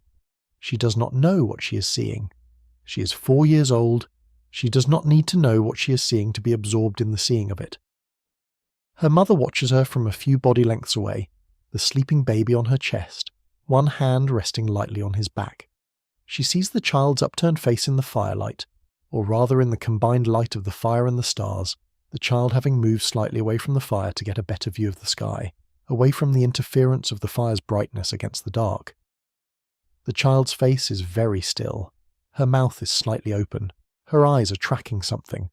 Not a single star, but a section of sky, moving slowly from one part of it to another, as though she is reading something in a language she's just beginning to understand. There is something the mother feels watching this that is not worry and not pride exactly, and not anything that has a specific name. It is more like recognition, the recognition of something in the child that is also in herself, something that she was once and has partially grown out of in the way that the necessity of practical daily life grows over certain kinds of pure attention. The child looking at the sky is doing something that adults rarely do, which is looking at something with no practical purpose, with no goal beyond the looking itself. The mother spent the first years of this child's life teaching her practical things. What to hold and what not to hold, what to eat and what not to eat, how to walk, and then how to walk faster, and then how to walk for hours. But she has not taught the child how to look at the sky. The child taught herself, or perhaps the sky taught her. There is a star, one of the brighter ones near the southern horizon, that the child has been watching for some time. Not because it does anything different from the other stars, not because it blinks or changes colour or moves in an unusual way. It does none of these things. It simply sits in its position in the sky and burns with the same steady light it has burned with for millions of years, before this night, and will burn with for millions of years after it. But the child has fixed on it, has made it hers for the duration of this watching, has returned to it after each survey of the larger sky as though checking on it, making sure it is still there. It is always still there. Stars do not move perceptibly over the course of a night. They move only in the long arc of the sky's rotation, too slowly to notice unless you look away for a long time and then look back. Each time the child checks her star, it is where it was. There is something in this constancy that she is responding to, something that her body registers even if her mind does not yet have the concept to frame it, that the star is reliable, that it does not change its position at her approach or recede from her attention, that it is there regardless of whether she is looking, and that when she looks, it is there to be seen. This is, in miniature, the beginning of astronomy. Not the formal discipline, that is tens of thousands of years away, and will require language and mathematics and the development of tools that do not yet exist. But the impulse, the watching, the return to the same point in the sky to check its constancy, the mapping of the sky the way you might map a territory you're learning to navigate. This is already here, in a 4-year-old on a plateau watching stars by firelight in a world that has no names for them yet. She is the first astronomer, and also the 100th and the 1,000,000th, because this impulse has been here in human beings for at least as long as human beings have been what they are, which is to say for as long as there have been fires and darkness, and a sky full of available objects for a curious mind to fix upon. The old woman has noticed the child watching the sky. She's been watching her watch it for some time, with the particular attention of someone who is storing something. Not the moment itself, not the child specifically, but the thing the child represents, the quality of pure looking that she sees in the child's upturned face. She's seen this in children before. She's seen it in herself, in the memories that reach back to her own childhood, which is further away now than the overhang in its hands, further away than the dry season river crossings, further away than almost anything else she can remember. She was once a child who watched the stars. She does not remember what she saw in them then, but she remembers the watching. She speaks quietly to the child. Not a command and not a question, but something in between, an invitation, an opening. She says, approximately in the language of clicks and tones and breath sounds, "Tell me what you see." The child turns and looks at the old woman for a moment, assessing the question or perhaps assessing whether it is a real question, the kind that wants an answer, or a ritual question, the kind that wants only acknowledgement. She decides it is a real question. She turns back to the sky and looks at it for another moment, and then she says, "Many." The old woman nods. The child says, "Also one." The old woman nods again, more slowly. Many and also one. It is not a complete description of the sky. It is not close to a complete description of the sky, but it is, in 3 words, a description of the experience of the sky, the experience of looking at something that is simultaneously multiple, beyond counting, and unified beyond division. The galaxy is many stars. The galaxy is also one galaxy. The universe is many galaxies. The universe is also one universe. This 4-year-old child with 3 words and no astronomy has identified one of the fundamental qualities of the cosmos she's looking at. The old woman is not surprised. She's heard wise things from children before. She has learned to listen for them.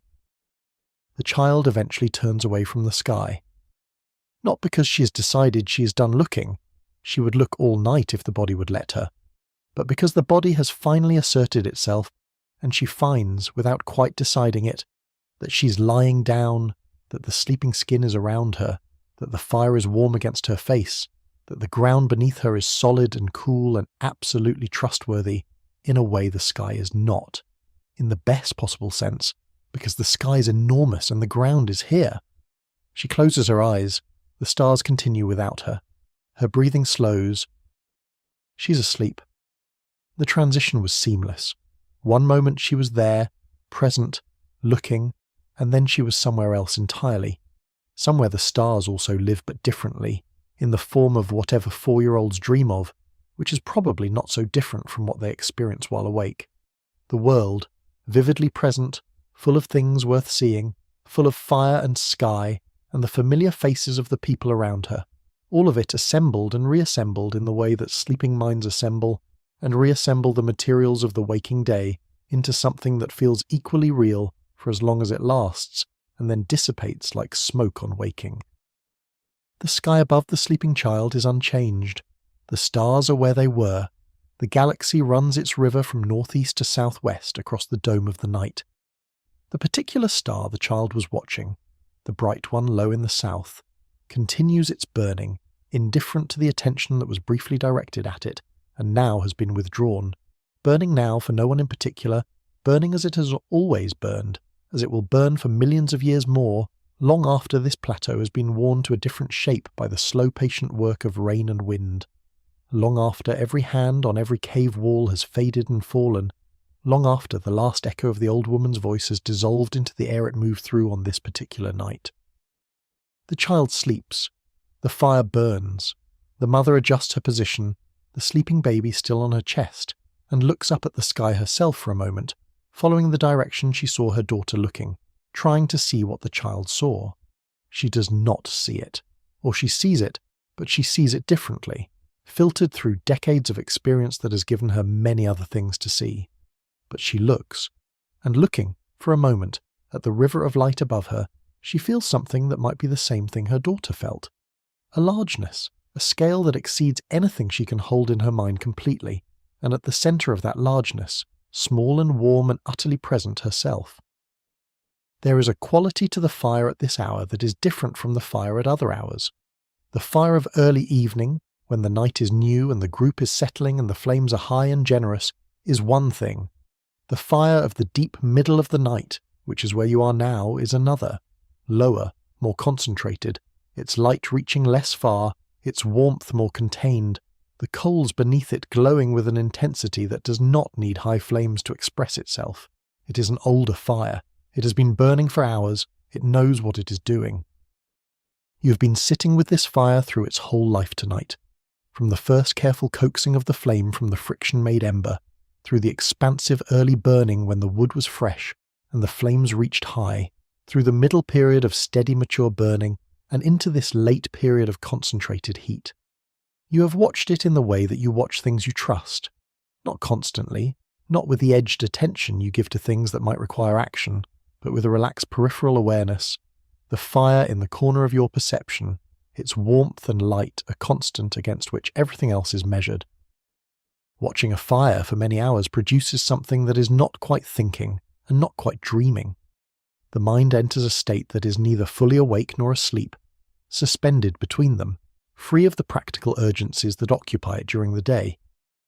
Problems the mind was working on dissolve, tensions held in the body release, slowly, the way knots in leather soften when held near warmth. The eyes track the movement of the flames without intention, following the patterns that fire makes, which are the most complex simple patterns in the world. Complex in that they never exactly repeat, simple in that they are generated by the same few underlying processes happening simultaneously, air and fuel and heat in constant negotiation. The fire knows things. This is not a scientific statement. The fire does not know things in the way that you know things, does not have memory or intention or the capacity for surprise, but there is a sense in which tending a fire over a long period produces a relationship with it, and relationships produce a kind of knowing. You know this fire the way you know a river you have crossed many times.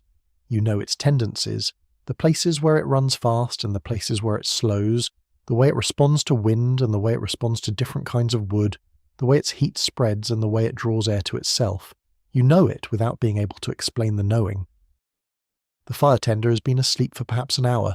He fell asleep sitting up, leaning slightly to one side, his head drooping in the gradual way of someone who has held themselves upright as long as they reasonably can and then allowed the slow surrender of muscles to gravity.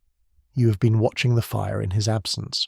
Not formally, not with the sense of having taken over a responsibility, but naturally, in the way that the person closest to an unattended thing tends to attend to it.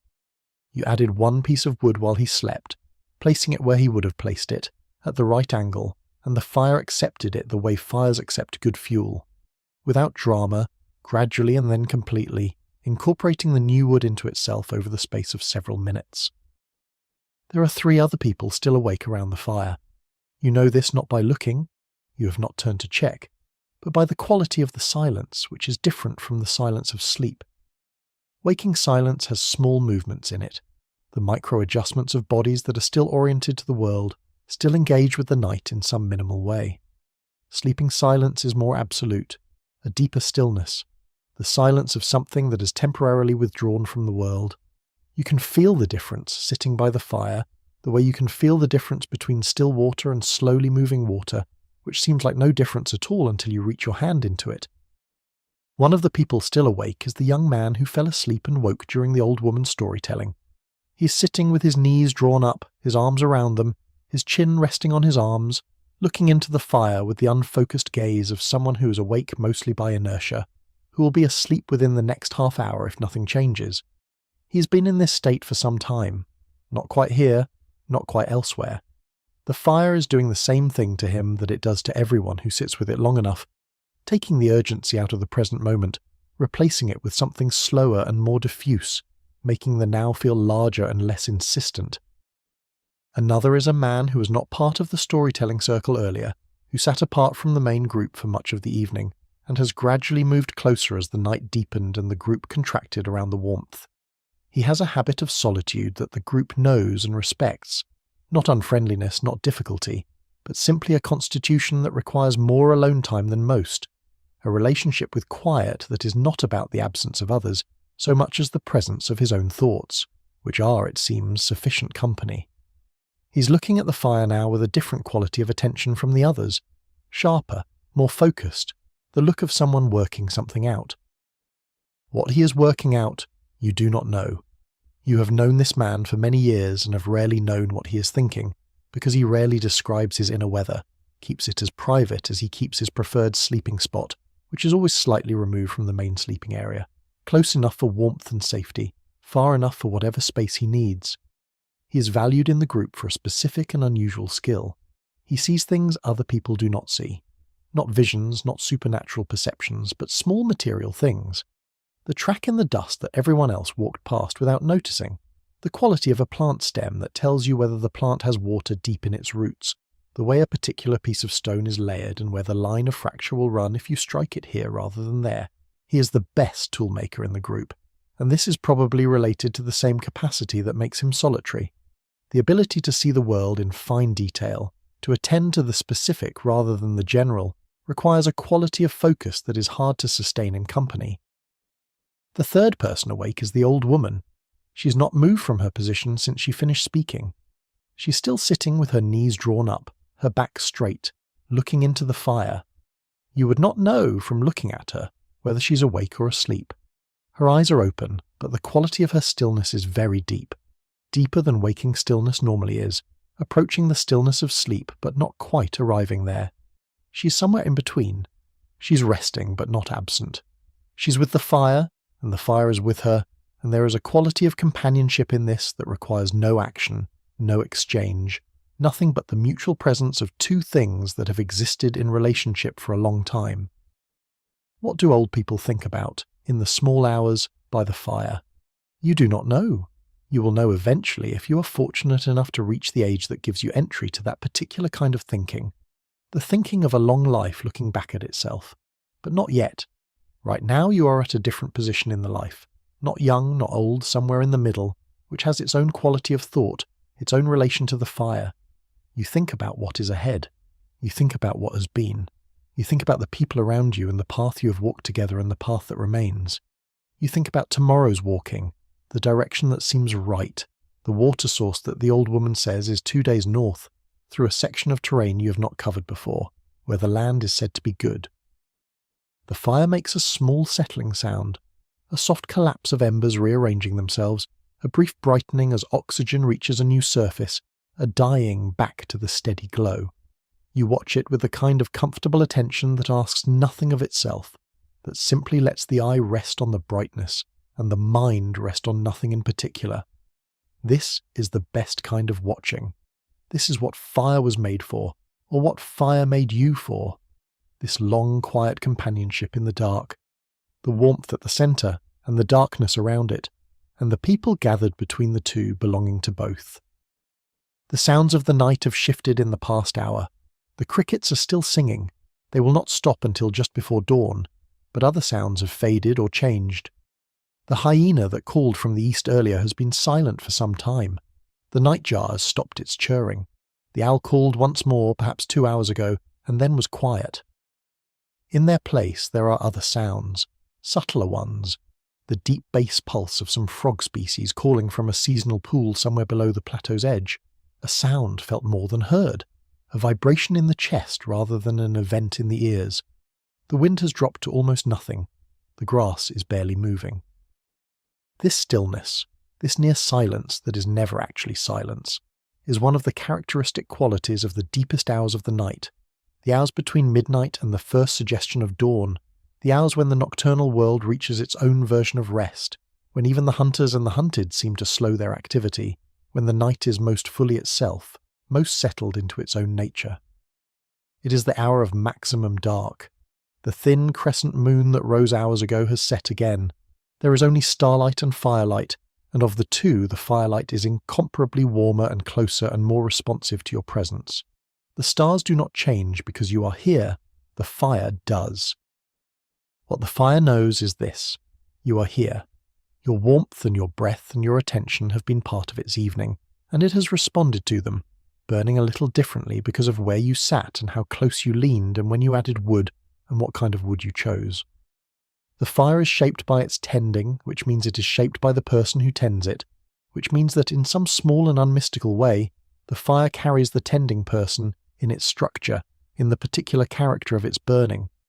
This is perhaps too much to ask of fire, but when you have been sitting with the same fire for many hours in the deep quiet of the night, it does not feel like too much. It feels like exactly enough. You breathe. The fire breathes. The coals pulse with each slight movement of air across them, brightening and dimming in a rhythm that is not quite regular, but not quite irregular, something between pattern and improvisation, the rhythm of a living thing that follows rules but is not bound by them completely. The light it casts on the faces of the sleeping people around you is warm and soft and moves slightly with the fire's own movement, giving the sleepers a quality of animation they would not have in a steadier light. They seem to be dreaming outwardly as well as inwardly, their faces lit by this shifting warmth, their sleep made visible in the small movements and expressions that sleep permits, a slight tightening around the eyes, a partial smile, the absolute relaxation of a jaw in deep rest. The world is very quiet. The plateau is enormous and dark and full of life that is resting, and the sky above it is enormous and bright with its ancient unmoved light. And at the centre of all this enormity, the small fire holds its ground. It does not need to be large. It does not need to be permanent. It only needs to be here, now, for these hours, for these people, warm enough and bright enough and old enough to be trusted. This it has been, and this it continues to be, burning steadily through the deepest part of the night while the world around it does whatever the world does at this hour, which is rest, which is breathe, which is wait for the light that is already on its way, already building at the far edge of the east, still hours from arrival but already decided. You are exactly where you are. The fire is exactly what it is. The night is exactly as deep as it is, and as old, and as full of the sounds of the breathing world. There is nothing missing from this moment. There is nothing needed beyond what is here. The fire knows what silence sounds like, not absence. The night is never absent of sound, but the quality of quiet that settles over a campfire when all the voices have finally stopped and only the fire itself is speaking. The fire speaks in the language of combustion, which is a language of release. Everything a fire says is a form of letting go. The wood releasing the carbon it has stored for decades, the carbon releasing the light it will briefly become, the light releasing itself into the dark. The fire's monologue is entirely about giving. It keeps nothing. What it has, it gives. When it has given everything, it becomes the deep coal that glows without flaming, and eventually the ash that gives back to the ground what the ground lent to the wood that the tree made from what the ground once gave. The old woman understood this about fire before she could articulate it. She understood it the way children understand the most important things, by presence, by long contact, by the way the body and the attention absorb truths that the mind has not yet developed the language to state. She sat beside fires for years before she could say what fires were, and when she finally could say it, when the words came to her as an adult in the form of the stories she would later tell, and the saying was only a confirmation of what she had long known. Fire gives completely. This is its nature and its teaching. The teaching is available to anyone who sits beside a fire long enough and quietly enough. You are sitting beside it now. The teaching is arriving in the warmth that meets your face, in the light that lets you see the faces of the people you're with, in the smell of the wood smoke that is already in your hair and your clothing, and will be in your dreams. The fire is teaching you the same thing it has been teaching your kind for hundreds of thousands of years, that warmth can be made and shared, that light can be gathered and maintained, that the dark is not the final word on any night. These are not small lessons. They are arguably the most important lessons your kind has ever learned. Your eyes are heavy. This is a kindness the body offers near the end of a long day. The heaviness of the eyelids, the gentle insistence that the visual world is no longer required, that the fire can be felt without being watched, that the darkness is safe enough to close your eyes into. The heaviness of your eyes is your body's invitation to sleep, made with the same reliability it has always had on every other night of your life, without exception. You have accepted this invitation thousands of times. You're about to accept it again. Your body is a record of everything it has done. This is not a metaphor. It is a literal anatomical truth. The muscles that have been used are different from the muscles that have not been used. The joints that have carried weight are shaped differently from the joints that have not. The feet that have walked across thousands of kilometers of diverse terrain are not the same feet they were at the start of that walking. The body keeps its accounts with a thoroughness that the mind cannot match. The mind forgets, simplifies, reconstructs, invents. The body remembers. Tonight your body remembers today's walking. It remembers the particular clay underfoot when you left the camp at dawn, which required a slight outward rotation of the ankle to find grip on the smooth surface. It remembers the long descent into the shallow valley mid-morning, the way the grade engaged the front of the thigh, the accumulation of small downhill steps in the quadriceps that left a faint ache that was there all afternoon, and is still faintly there now. It remembers the place where you stopped to drink, crouching at the edge of a seasonal pool, the water cold and slightly silty, tasting of the mineral ground it had filtered through. It remembers all of this in its tissues, in the slight stiffness and the particular tiredness of specific muscle groups, in the way the spine, which has been upright for many hours, is glad now of the chance to rest. The gladness of the body at rest is something that your life makes very present. You do not live in a world where the body's tiredness is separated from its rest by a commute and an evening routine, and the kind of decompression that occupies the hours between the end of effortful activity and the beginning of sleep. Here, the tiredness and the rest are immediate with each other. The walking ends and the fire begins, and the body receives the transition directly, without intermediary.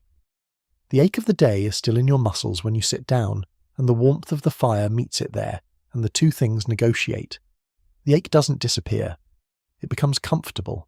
It becomes the feeling of having done what was needed. The children of the group have a different kind of tiredness. They have not walked as far as the adults. They're carried when the pace is too fast or the terrain too difficult, but they have their own exertions, the constant low-level expenditure of energy that being young and curious requires.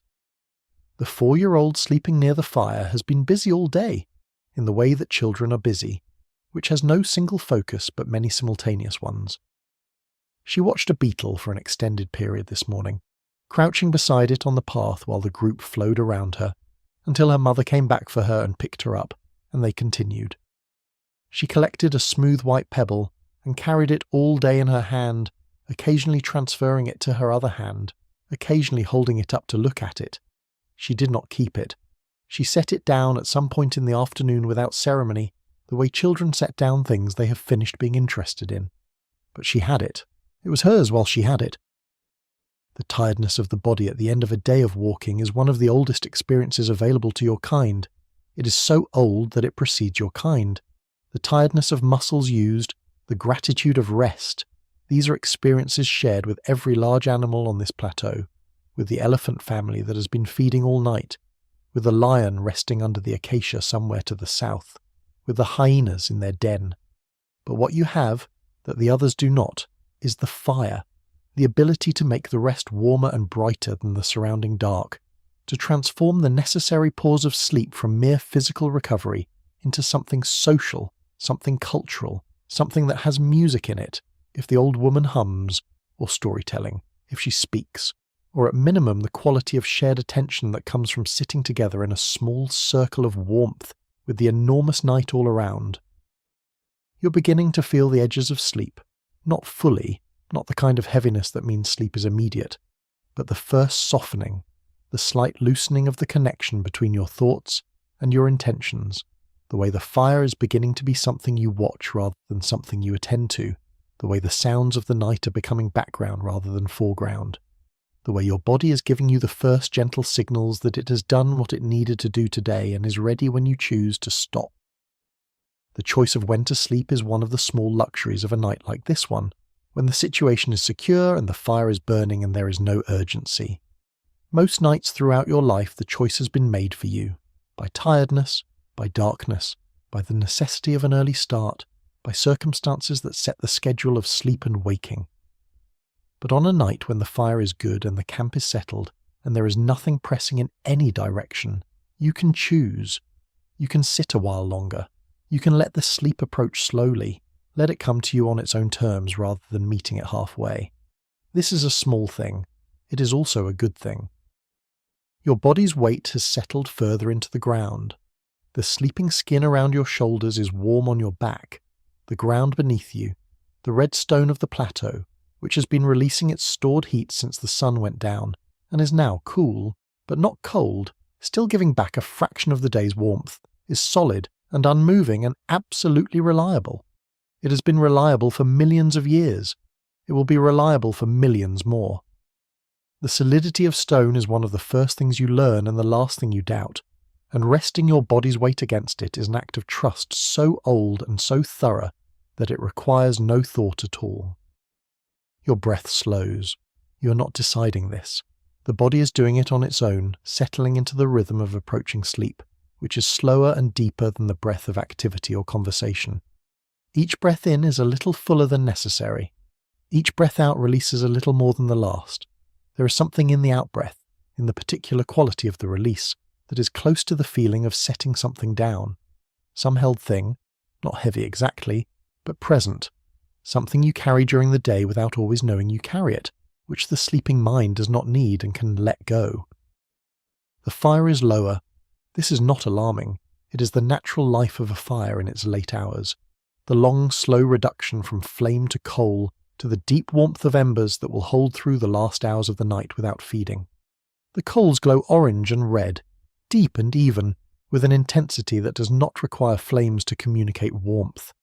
You can feel the heat from here, radiating outward from the coal bed in steady waves that arrive at your face and hands with a particular quality of deep heat, not the sharp heat of flame, but something slower and more sustained. The stored warmth of wood that has given everything it can give, and is still giving, still radiating, still present. Around you, the sleeping people. The old woman has finally given in to sleep. At some point in the last half hour she moved from her upright sitting position to lying on her side, her sleeping skin pulled up around her shoulders, her face peaceful in the firelight with a peace that sleep gives to all faces, that smooths them and simplifies them and reveals the person they were before the years gave them their current complexity. She looks, in sleep, like a woman who has nothing to be concerned about, which is perhaps the truest thing about her. Her concerns are extensive and her care for the group is complete.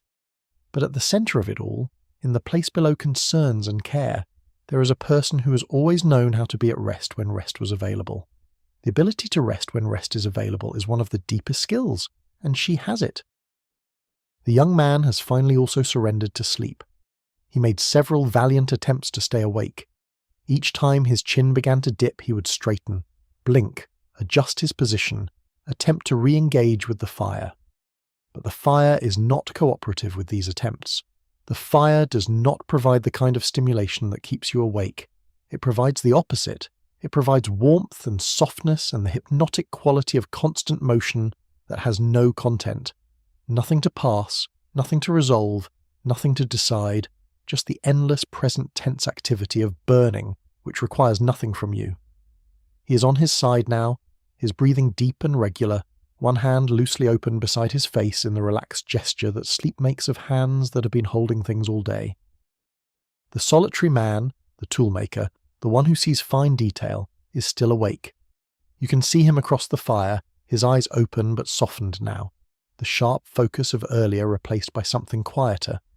He's holding a small stone in his hand, not one of the worked flints that are his tools, but an ordinary pebble, rounded by water, grey with a faint pink vein running through it. He's turning it slowly in his fingers, not examining it, just holding it, the way you might hold something familiar when your mind is elsewhere. His elsewhere has been his companion all night. It will probably accompany him into sleep, whatever it is, continuing its slow, unobserved work in the deeper regions of his mind where the good ideas tend to come from when they come. You have been thinking, these past minutes, about tomorrow. Not in a planning way, not the active preparation of decisions and routes and timing that will occupy part of the morning, but in a softer way, the way the future arrives in the mind when the mind is relaxed enough to let it come gently, rather than reaching for it. You think about the land to the north, which you have not travelled before. You think about water. The old woman's word that it is 2 days north carries the weight of her decades of knowledge and the transferred knowledge of everyone before her, and you trust it the way you trust anything that comes from such a deep source. But you also feel the particular alertness that comes from entering new terrain, the way the mind and body together prepare for unfamiliarity, not with anxiety but with readiness, with the increased attention of a creature that knows it will need to learn quickly in a new place. And then the thought of tomorrow dissolves, gently, the way thoughts do when sleep is close. The fire is warm, the ground is solid, the night is deep and full and mostly at rest. There is nothing you need to do right now. There is no situation that requires your attention. The fire tender will wake in an hour or two and check the coals. The night will continue its ancient conversation with itself. The stars will complete their arc. The plateau will hold its position above the valley for another 1,000 years before the erosion changes it, and then for thousands of years after that in a slightly different form. All of this will happen with or without your attention, and will happen, you feel certain, in the direction of morning. Let yourself rest. Your body knows how. It has been resting at the end of long days for your entire life, on ground as hard as this, under skies as large as this, near fires as old as this. There is nothing about this that is new. The body has done it thousands of times. It will do it now as it has always done, slowly, completely, with the particular thoroughness of a body that has genuinely worked and genuinely earned the rest it is now receiving. Breathe in, breathe out. The fire is there, the people are there, the sky is enormous and the stars are burning and the old woman is asleep with her 50 years of stories in her, and the child is asleep with her whole life still ahead, and the toolmaker is holding his pebble, and the world outside the fire circle is going about its ancient business, and the plateau is red and solid under you, and there is nothing to do now but let the night do what the night does, which is carry you gently toward morning through the deep country of sleep. There is a particular quality to the silence that falls over a group of sleeping people. It is not the silence of emptiness. It is the silence of rest, which is full in its own way, populated by the sounds of breathing, by the small adjustments of bodies finding their positions, by the occasional quiet sound of someone in the deepest levels of their sleep making some small movement that they will not remember. You have heard this silence every night of your life. It is one of the most familiar sounds there is. It means that the people you're with are alive and resting and not in immediate need. It means that the night watch, The informal, unremarkable vigilance that is always shared among the group, never assigned but always somehow distributed, is being kept. Someone is always a little less asleep than the others. Tonight that person is you. The watching is not anxious. It has never been anxious in the way that a single person alone in the dark would be anxious, because you have never been alone in the dark in the way that a solitary creature would be. The group is always with you, in sleep as in waking. The presence of others a condition so fundamental to your existence that you would not know how to describe it any more than you would know how to describe what it feels like to breathe. It is simply the ground of everything, other people, other breath, other warmth.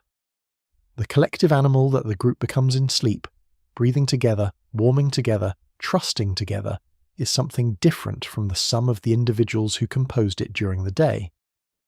Your hands are relaxed in your lap. The hands do so much during a day. They are instruments of remarkable precision and sensitivity, capable of flint knapping and fire making and carrying and grooming and the 1,000 small manipulations that daily life requires, and now they are simply at rest, loose and open, doing nothing. There is something in the openness of the hands that is a bodily expression of the same thing that the mind is doing. The letting go, the opening, the turning away from the active and toward the receptive. A closed fist holds something, an open hand receives. The sleeping body opens its hands. The warmth of the fire reaches you as a continuous presence rather than an event. You do not notice each separate wave of heat as it arrives. The warmth has been consistent enough and long enough that it has become part of the texture of the night, like the sound of the crickets or the smell of the grasses. The body registers warmth against the cold that surrounds the fire's circle, and registers it as good, as right, as the appropriate condition for this moment, and the registration requires nothing further. The body is satisfied. The fire is doing what fire does. The night is doing what the night does. Everything is in order. You have been alive for perhaps 25 or 26 years. This is a thing that is not known to you in the precise way that numbers would make it precise. There is no counting of years here in the way that will one day be counted, no numerical record of the accumulated days since the day you arrived. But you have a sense of your own duration, a felt knowledge of how much life has passed, the way a river knows how far it has travelled not by measurement, but by the depth of the valley it has carved. You have been alive long enough to have lost people you loved, long enough to have learned things that are true, long enough to know some of the patterns of the world around you, the cycles of the rains, the movements of the animals, the long rhythm of the seasons that the old woman taught you to read. You have been alive long enough to know that this, the fire, the people, the night, the rest, is what a good life is made of. Sleep has come to most of the group now. The fire is banked low, its coals a field of soft orange light beneath a thin layer of pale ash, and in the quiet that settles over the camp in this deepest hour, the sounds of the sleeping are the primary sounds: breathing, the small unconscious movements of bodies seeking their best position, the occasional murmur of something half remembered from the day or half anticipated from tomorrow, arriving briefly at the threshold of sound and then dissolving back into the larger silence. What the sleeping people of your group dream, no one can know. Not precisely. But the materials of dreaming are the materials of the day, and the day's materials here are specific and rich, and not so different in their essential character from the materials that fill dreams in any era: landscapes, people, animals, the body in motion, the feeling of pursuit and the feeling of rest, the strange rearrangements of familiar things into unfamiliar configurations that the dreaming mind generates with such ease and such conviction. The old woman dreams when she dreams of places. This is what her long life has given her most of: places, landscapes, the specific character of terrain that the body has moved through over decades of travel.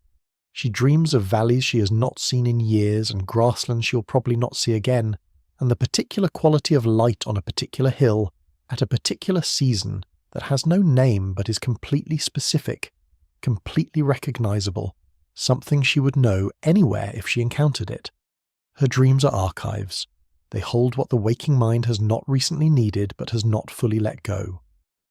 Tonight she may be dreaming of rivers. She was speaking of them this evening, tracing their courses through the group's history, and the mind in sleep often continues the work the waking mind was engaged with, following the same thread into different territory. A river in a dream is not the river itself.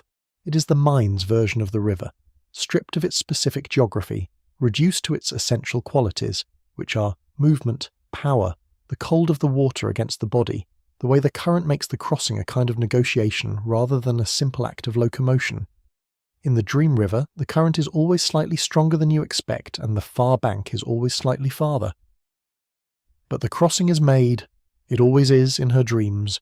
She's on the far bank at the end, standing with the water running off her, looking back at what she has crossed. The young man dreams of the young. This is not unusual for his age. The dreaming mind often reflects the preoccupations of the waking one, and his waking mind is occupied, as young minds tend to be, with other young people, with the social landscape of the group, with the negotiations of affiliation and attention that are the central work of his years. He dreams of the girl in the group who occupies more of his attention than he has yet admitted to himself, except in dreams, where the admission is easy because no one is watching. He dreams of her doing something ordinary, walking, carrying water, demonstrating the particular way she moves, which is different from the way anyone else moves, and which he could recognize from a great distance. In the dream she's unaware of him watching. He is content to watch. The toolmaker does not dream easily. His mind, which is so good at focus when awake, often continues its focusing activities in sleep, running over the same problems from different angles, returning repeatedly to the same stuck point, which is the nature of a stuck point. It resists approach from all directions, and the mind that is most efficient at approaching things from many directions simply experiences the resistance more thoroughly. But occasionally, when he's been working on something long enough, the stuck point gives way in sleep. Not always, not even often, but sometimes. He wakes from these particular dreams feeling that something has shifted, though he cannot always say what or how, and the first hours after such a waking are usually productive, the mind moving easily over ground that was impassable the day before. Tonight he holds the pebble. Even in sleep he's still holding it, his hand curled around its smooth roundness. He found it today in the dry creek bed they crossed mid-morning, pulled from the general gravel of the creek bed by something that caught his eye. The particular smoothness, the slight translucency at its edges, the quality of the material which he recognized as a kind of stone he has worked before, that flakes in predictable ways when struck at the right angle with the right implement. He has been thinking about it all day without thinking about it, turning it in his hands during the walking, feeling its weight and its shape, not making a decision about what to do with it, but preparing for a decision, letting the material and the mind get acquainted. The baby has not woken since his mother settled him for sleep. He is too young for what most people would call dreams, too young for the narrative structures that dreaming requires, too young for the language that dreams are made of. But the sleeping body has its own activity, and the baby's sleeping body is very active. The rapid movements of the eyes behind closed lids, the occasional small sounds that are not distress, but something more like commentary, the fingers that open and close against his mother's chest with a regularity that has no apparent purpose beyond the pleasure of the motion itself. He is building, in his sleep, the foundations of what he will become, not consciously, not with any intention. But the brain that will eventually speak and plan and remember and tell stories is working now, in the quiet, laying down the pathways it will need, doing the invisible work of becoming. The 4-year-old sleeps with the absolute stillness that certain children achieve, as though sleep takes them completely, leaves nothing on the surface. Her face is smooth. Her hands are open. She is somewhere else entirely, somewhere that has the quality of the night sky she was watching before she slept, large and full of light, moving in the way that the galaxy moved when she let her eyes soften, and the individual stars resolved into the broader brightness of the whole. In her dream the sky is close enough to touch, and she reaches up toward it, and the reaching feels natural, unremarkable, the ordinary act of reaching for something available. The fire speaks quietly. Its coals are doing what coals do in the late hours, consuming the last of their fuel so slowly that each small change is imperceptible, but the accumulation of changes over hours is significant. The fire that was feeding the group's warmth 3 hours ago is now a different thing. Lower, quieter, its light barely reaching the edges of the sleeping circle, the faces of the sleepers at its perimeter now in near darkness, their forms present only as the dark curves of bodies against the darker ground. In the centre, the coals still glow, a field of orange and red that radiates enough warmth to keep the immediate area comfortable. That will keep it comfortable for another 2 or 3 hours before the cold of the pre-dawn begins to press in from the edges. The fire tender will wake. He always wakes. Something in him knows when the fire needs tending, some internal calibration of heat that functions as an alarm more reliable than any intention. He will rise from his sleeping position in an hour, maybe slightly less, and come to the fire and assess it with the expert knowledge of someone who has done this many hundreds of times, and decide whether to add fuel or let it continue on its coals, and act accordingly. If he adds fuel, it will be with a care and quietness that does not wake the sleeping group. He has done this thousands of times without waking anyone, has developed a way of moving around the fire and placing wood that is almost entirely without sound. The sleepers may not even know, tomorrow, that the fire was tended. They will know only that they were warm through the night. This is the knowledge that matters. Outside the fire circle, the plateau continues its night. The thin clouds that came in from the south have thickened slightly, softening the stars without obscuring them, giving the sky a luminescence that comes from the full scatter of starlight through the water vapour rather than the direct shine of individual stars. The air is still, the grass is barely moving. A nightjar calls once from somewhere near the eastern edge of the plateau. The single churring note that it sometimes makes before the dawn sequence begins, a sound that has no certain meaning but that you have always heard, in your life, as a kind of readiness, a small announcement that the night is beginning to prepare for its end. There are sounds from the distance, not alarming sounds, nothing that changes the quality of the night, nothing that requires a response. A hyena, far to the west, calling in the sequence that means the pack is moving. A response from another hyena, equally far, from a different direction. The two voices in conversation across a distance you cannot estimate but know is large. They are doing what they always do at this hour, checking their territory, confirming their positions, maintaining the network of acoustic information that keeps the clan oriented to itself in the dark. Their voices carry beautifully in the still air, losing nothing, arriving at your ears almost as clearly as if they were closer. Somewhere below the plateau where the land falls away to the valley, a small group of zebra is moving. You cannot see them, you cannot hear them from here, but you would know if you were down there by the particular character of the sound, the soft thuds of hooves on dry ground, the occasional snort, the low contact calls they make to each other as they move in the dark, maintaining the acoustic cohesion of the group, the way you maintain the visual cohesion of your own group during the day. They are not being hunted right now. They are simply moving, following the night's impulse toward the water point they know, the seasonal pool that still holds water this deep into the dry season, approaching it with the particular alertness of grazers at a water source, which is to say alert for everything, reading the wind, consulting the silence.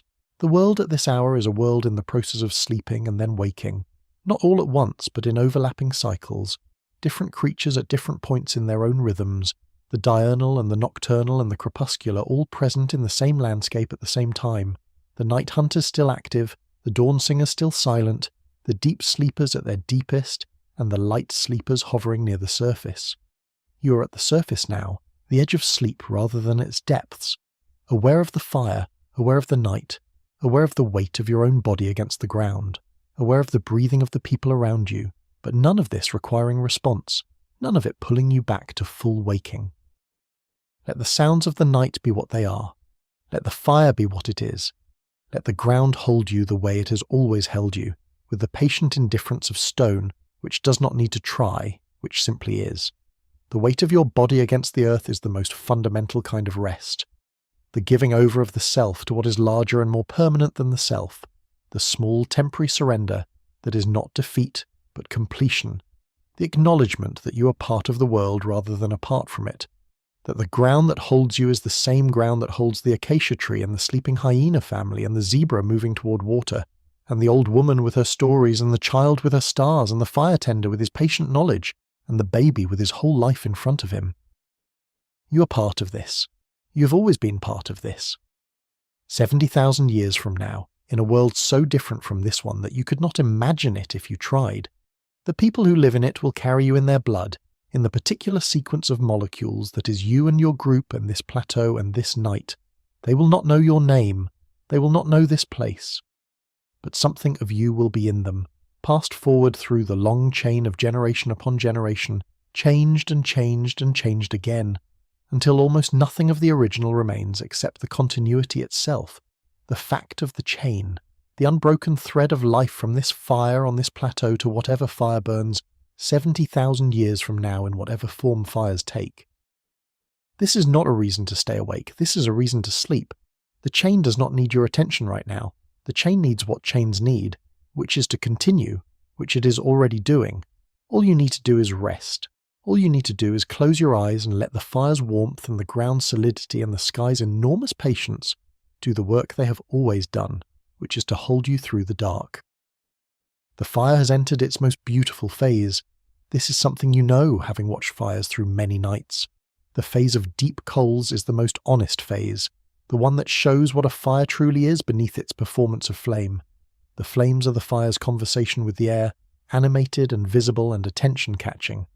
The coals are the fire's actual nature, concentrated, patient, radiating without display.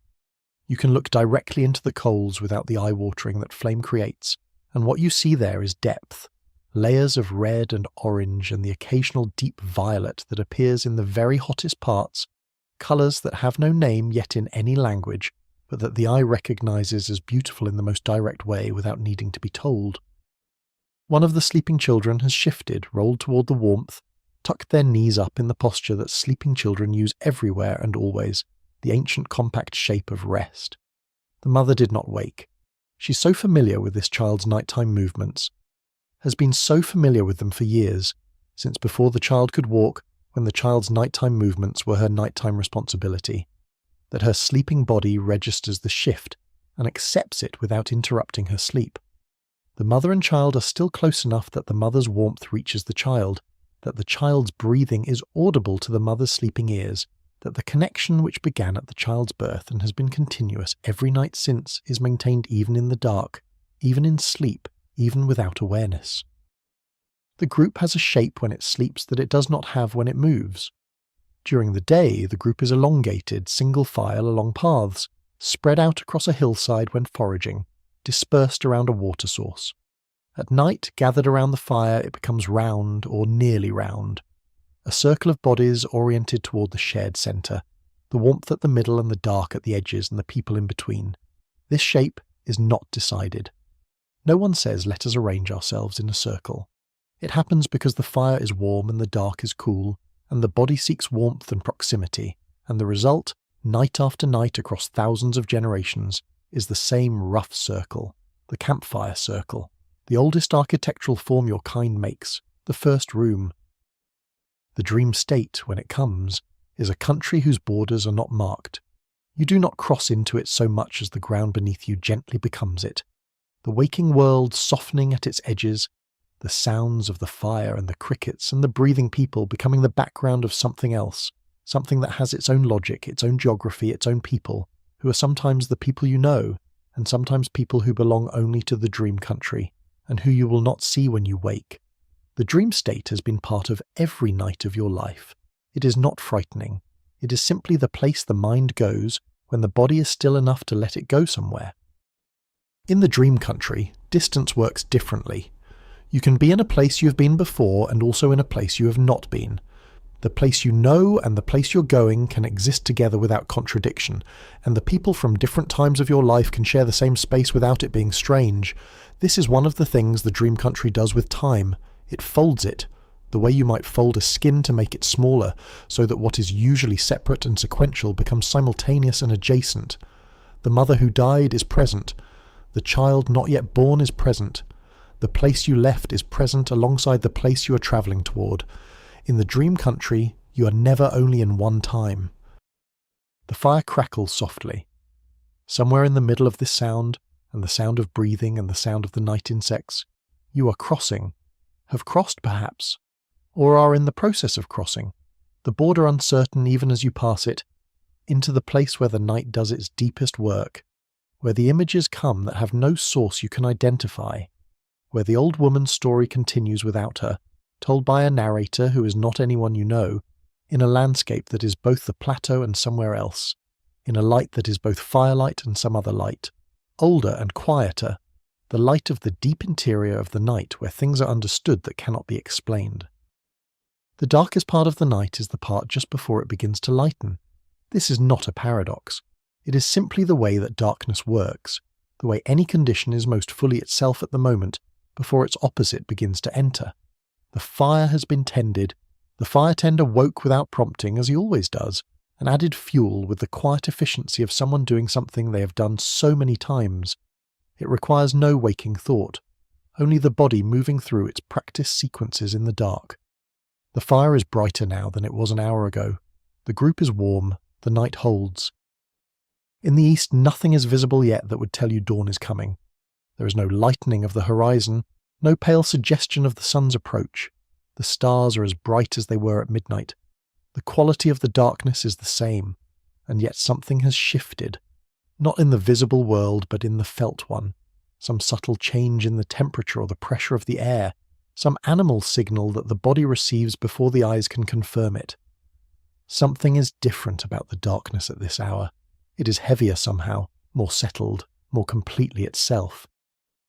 The fire tender is awake, sitting beside the reinvigorated fire, looking into it with the patient attention of his expertise. He is not sleepy. He rarely is in these hours. His sleep tends to come early and end early, with this waking in the middle a kind of punctuation, a brief return to the world before another few hours of sleep before dawn. He is comfortable in this solitude. He is comfortable in general, in the way that people are comfortable who have found the precise intersection of who they are and what they do, who have become, through long practice, exactly the thing their life requires. He's thinking about wood. This is often what he thinks about in these quiet hours. Not the wood on the fire, which is sorted, but the wood they will need tomorrow and the day after, as they move into the new territory to the north. Wood availability varies significantly with terrain, and they are moving into a terrain type he knows less well than the terrain they have been travelling through. He's running calculations that are not numerical.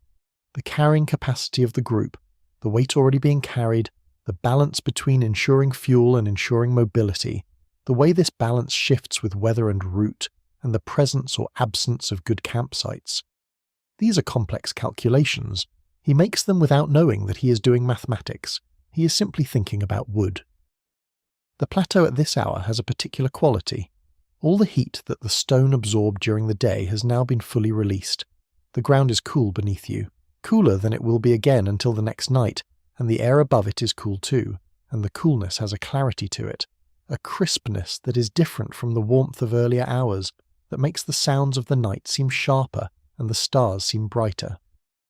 This is the hour when the night reveals its full depth. Earlier the residual warmth of the day was still present in everything, softening the edges of the cold, and in the middle hours the temperature held at a moderate level. But now the temperature has finished its long, slow decline and found its floor, and the night is showing what it is when fully itself. The thin clouds that came in from the south earlier have moved on, carried eastward by the upper level wind that you cannot feel at the surface, but that moves the clouds steadily across the sky over the course of a night. The stars are fully visible again, all of them, every layer of them, the brightest ones steady and unwavering, the fainter ones at the edge of visibility shimmering slightly in the way that starlight does when it has travelled through air, which has always seemed to you like a quality of the star itself rather than the atmosphere, like a kind of personality. The crescent moon set hours ago, and will not rise again tonight. There is only the stars. The galaxy runs its river course, and the individual constellations that you know by their shapes, the cluster, the bright pair, the long diagonal line, have moved from their midnight positions to their pre-dawn positions, shifted westward in the sky's slow rotation, the whole dome turning around the fixed northern point. If you have been watching the sky long enough tonight, which some part of you has, you have seen the rotation happen, have felt the night pass through you in the form of the sky's movement, which is also the Earth's movement, which is also your movement, though none of this is language that exists here yet. Beneath the stars, the plateau. Beneath the plateau, the deep rock that has been here for millions of years, laid down by ancient seas and ancient rivers, in layers that contain the record of everything that happened to this part of the Earth before anyone was here to witness it. The shallow warm oceans, the river deltas, the drying and the wetting and the drying again. The rock does not know any of this. The rock simply is. It is more patient than anything alive. It will outlast the fire and the people and the plateau's present shape and the grasslands, and eventually, billions of years from now, the sun itself, or something of it will, folded back into the universe's larger account, the materials cycling through forms too different from their current form to recognize. None of this is available to you, none of this is language here. But the patience of the rock is something you feel through the ground, something that enters the body when the body has been resting against it long enough. The ground is patient. The ground has always been there and will always be there, or something that occupies its position will, and this permanence, felt rather than known, is one of the reasons that rest on the ground is different from rest anywhere else. It is not just physical support. It is contact with something old beyond measure, something that was here long before anything was watching and will be here long after the last eye is closed. Your eyes are closed. They have been closed for some time. The distinction between the fire's warmth and the ground's coolness has been with you even as you have drifted. The warmth at your front, the coolness at your back, the body happily in between, suspended in the balance of the two. Your breathing is slow. The breaths come when they come and leave when they leave, and do not require your attention to continue. This is one of the first things the body does when sleep approaches.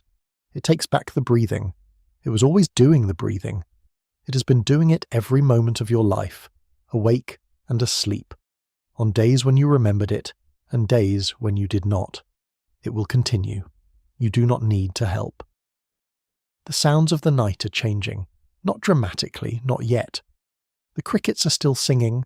The deep frog pulse from the seasonal pool below is still present. The general aliveness of the savannah dark is still its full and textured self. But something in the quality of the soundscape is shifting, the way a room shifts when someone enters it even before you can see them. A change in the density, the fullness, the implied imminence of something that has not yet arrived but is on its way. The birds know it first. Some part of the bird brain that is calibrated to the most subtle changes in light registers, somewhere in the deepest layer of the eastern sky, the very first photons of the coming day. Not visible, not yet remotely visible, but present, in the form of a change in the quality of the darkness that is below the threshold of human perception and above the threshold of avian perception. The first bird to respond is not singing. Not yet. Not until the light is more real than it currently is. But somewhere in the acacia stand at the northern edge of the plateau there is a small movement, a wing stretch, an adjustment of posture from the deep sleep posture to the lighter, readier posture of something that has noticed a change and is preparing to respond to it.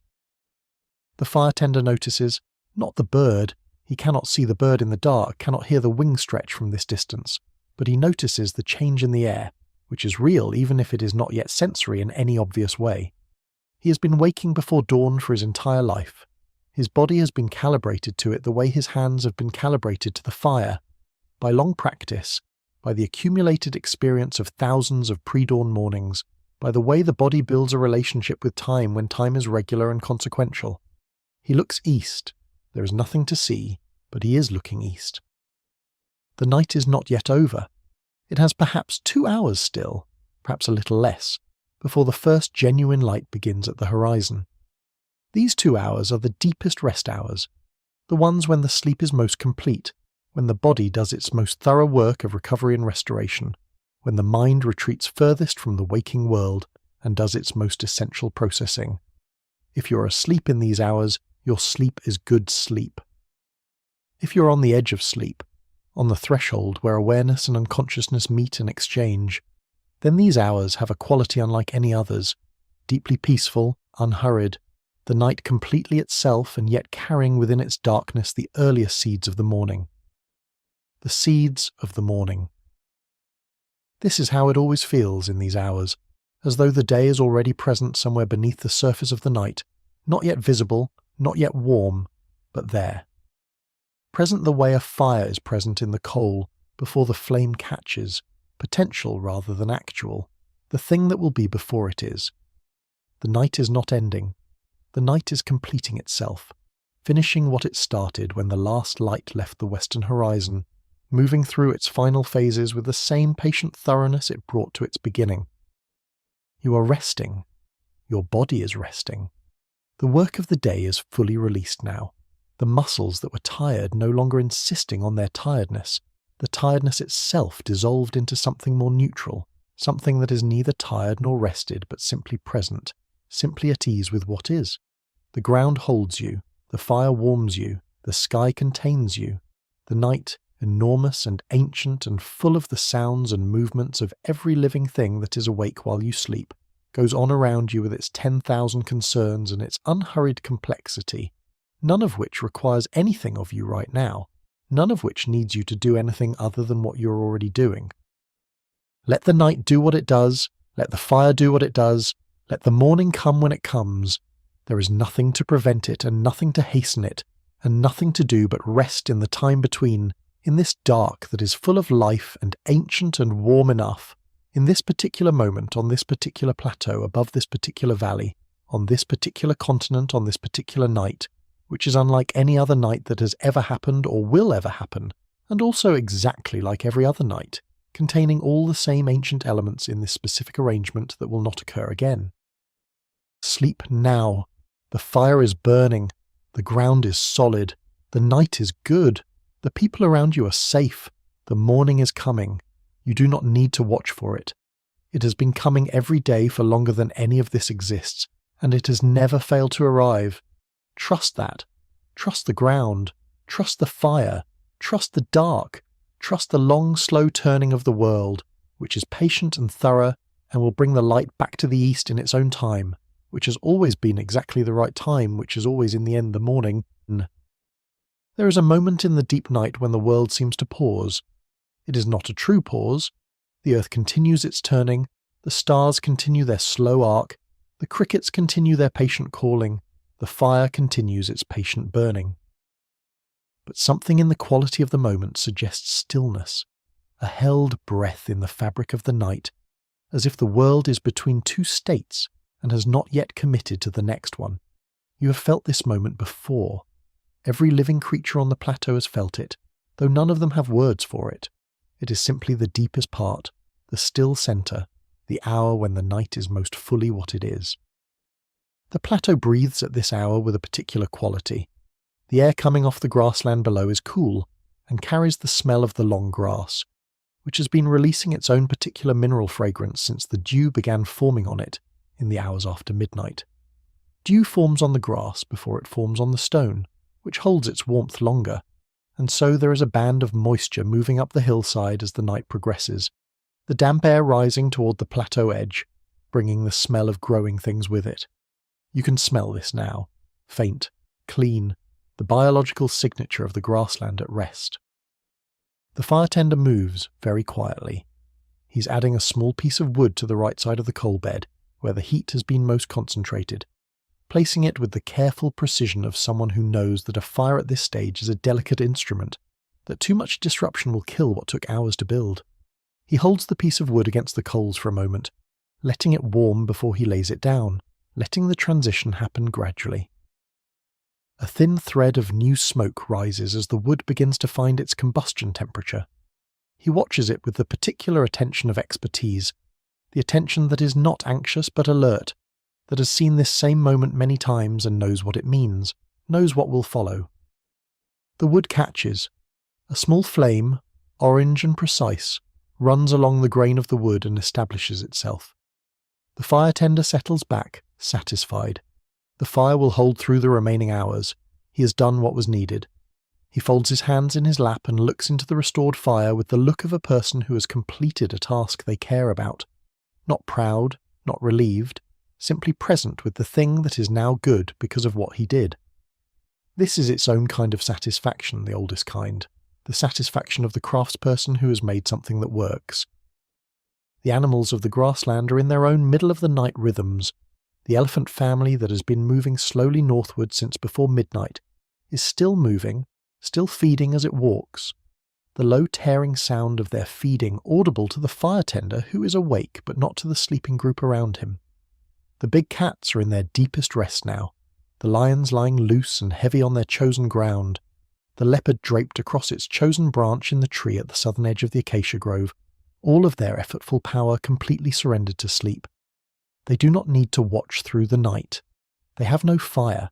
They have instead the knowledge, distributed through their bodies, that they are the largest threat in their immediate environment, that vigilance in the way that prey animals maintain vigilance is not required of them. The prey animals are vigilant. They are always vigilant, in sleep as in waking. The zebra herd has its sleeping members and its watching members at any given hour, the watch cycling through the group so that no single animal carries the responsibility continuously. The impala scattered across the middle ground of the grassland sleep in the way of prey animals, lightly, quickly, ready to be immediately awake. This is the other side of the plateau's nighttime life, the creatures for whom the night is not rest but sustained alertness, for whom every sound is a potential signal, for whom the ability to go from sleep to full running speed in a single heartbeat is the difference between continuation and not. You are neither predator nor prey in the absolute sense. You're something more complicated, a creature that has made itself, through fire and tools and cooperation, into something that does not fit neatly into either category. The lions do not hunt you, the elephants do not threaten you, the hyenas come near the edge of the firelight sometimes and are repelled by the fire and the collective noise the group makes, but they do not attack. You occupy a position in the nighttime world of the plateau that is neither the lion's position nor the zebra's position, but something new, something your kind has been creating and refining over a very long time. The position of the creature that carries its safety with it, that builds its safety from what its hands and mind and cooperation produce. The fire is this. The fire is your answer to the night. Before words, there were sounds. And before sounds, there were gestures. And before gestures, there was posture, which is the most ancient language of all, the one that all bodies speak regardless of species, regardless of whether the body belongs to a creature that has language or not. The way a body holds itself in space is a continuous statement.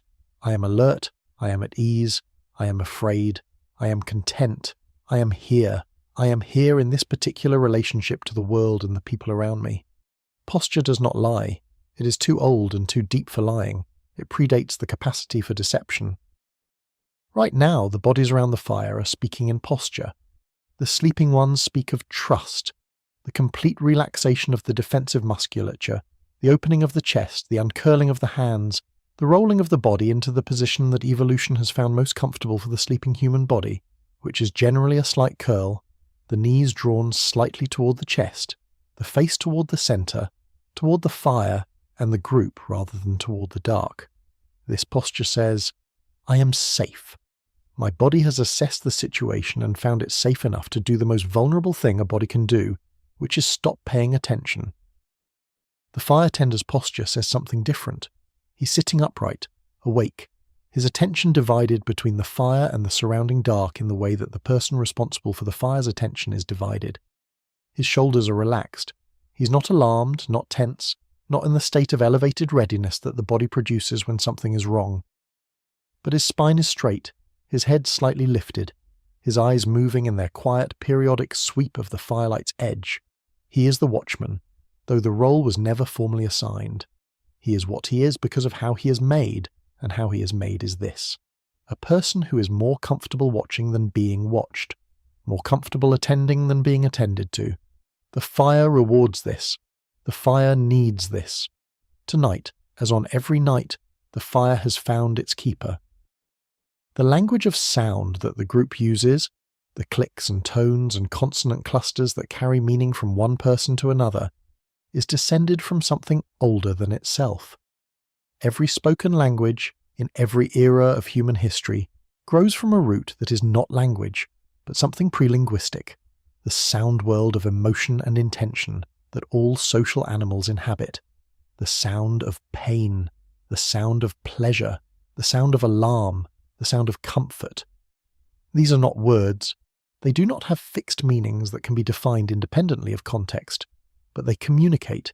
They cross the gap between one creature and another. They say, this is what is happening in my body right now. They say, respond. Your group communicates in many registers simultaneously. The spoken words are one register, the most precise, the most abstract, the most capable of carrying information about things that are not immediately present, like the water source 2 days north, or the story of the first firemaker. But beneath the words, the body language, the posture, the gesture, the quality of the voice rather than its content. These registers carry information too, different information about the state of the person speaking and the state of their relationship to the person they are speaking with. A word spoken with warmth is different from the same word spoken with distance.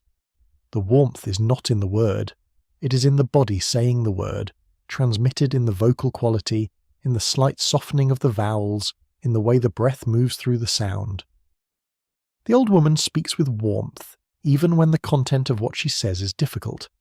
This is the skill of a skilled storyteller, and it is not a performed skill. It is a real one, cultivated over decades of paying attention to how stories land, how they affect the people who receive them, what quality of delivery makes the same words open rather than close the listeners. She's learned that warmth in the voice creates safety, and safety is what a story needs to do its work. A story received in fear is a different story from a story received in trust. The fear filters out the parts that don't fit its expectations and amplifies the parts that confirm them. The trust lets everything through. The warmth in her voice is the thing that keeps the door open. This is language at its most fundamental, the creation of a space in which communication is possible.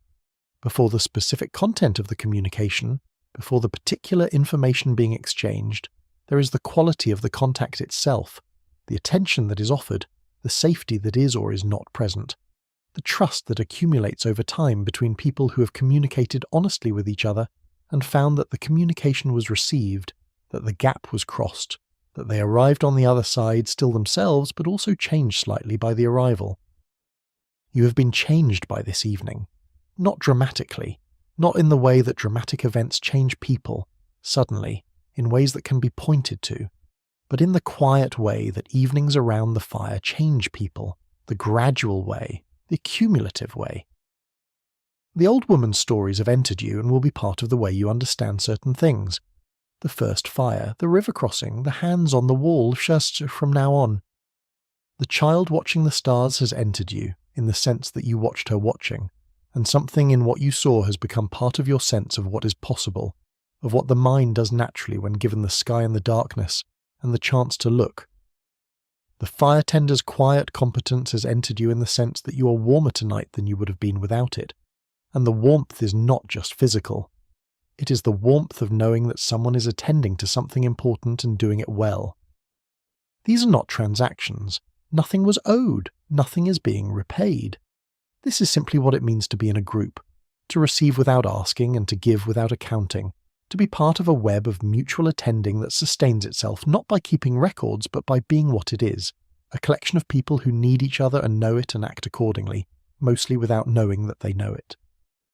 In the darkness beyond the fire, a bat makes its late-night pass, one of the insect hunters, still active at this hour, following the invisible paths of its echolocation through the still air. You cannot hear the echolocation.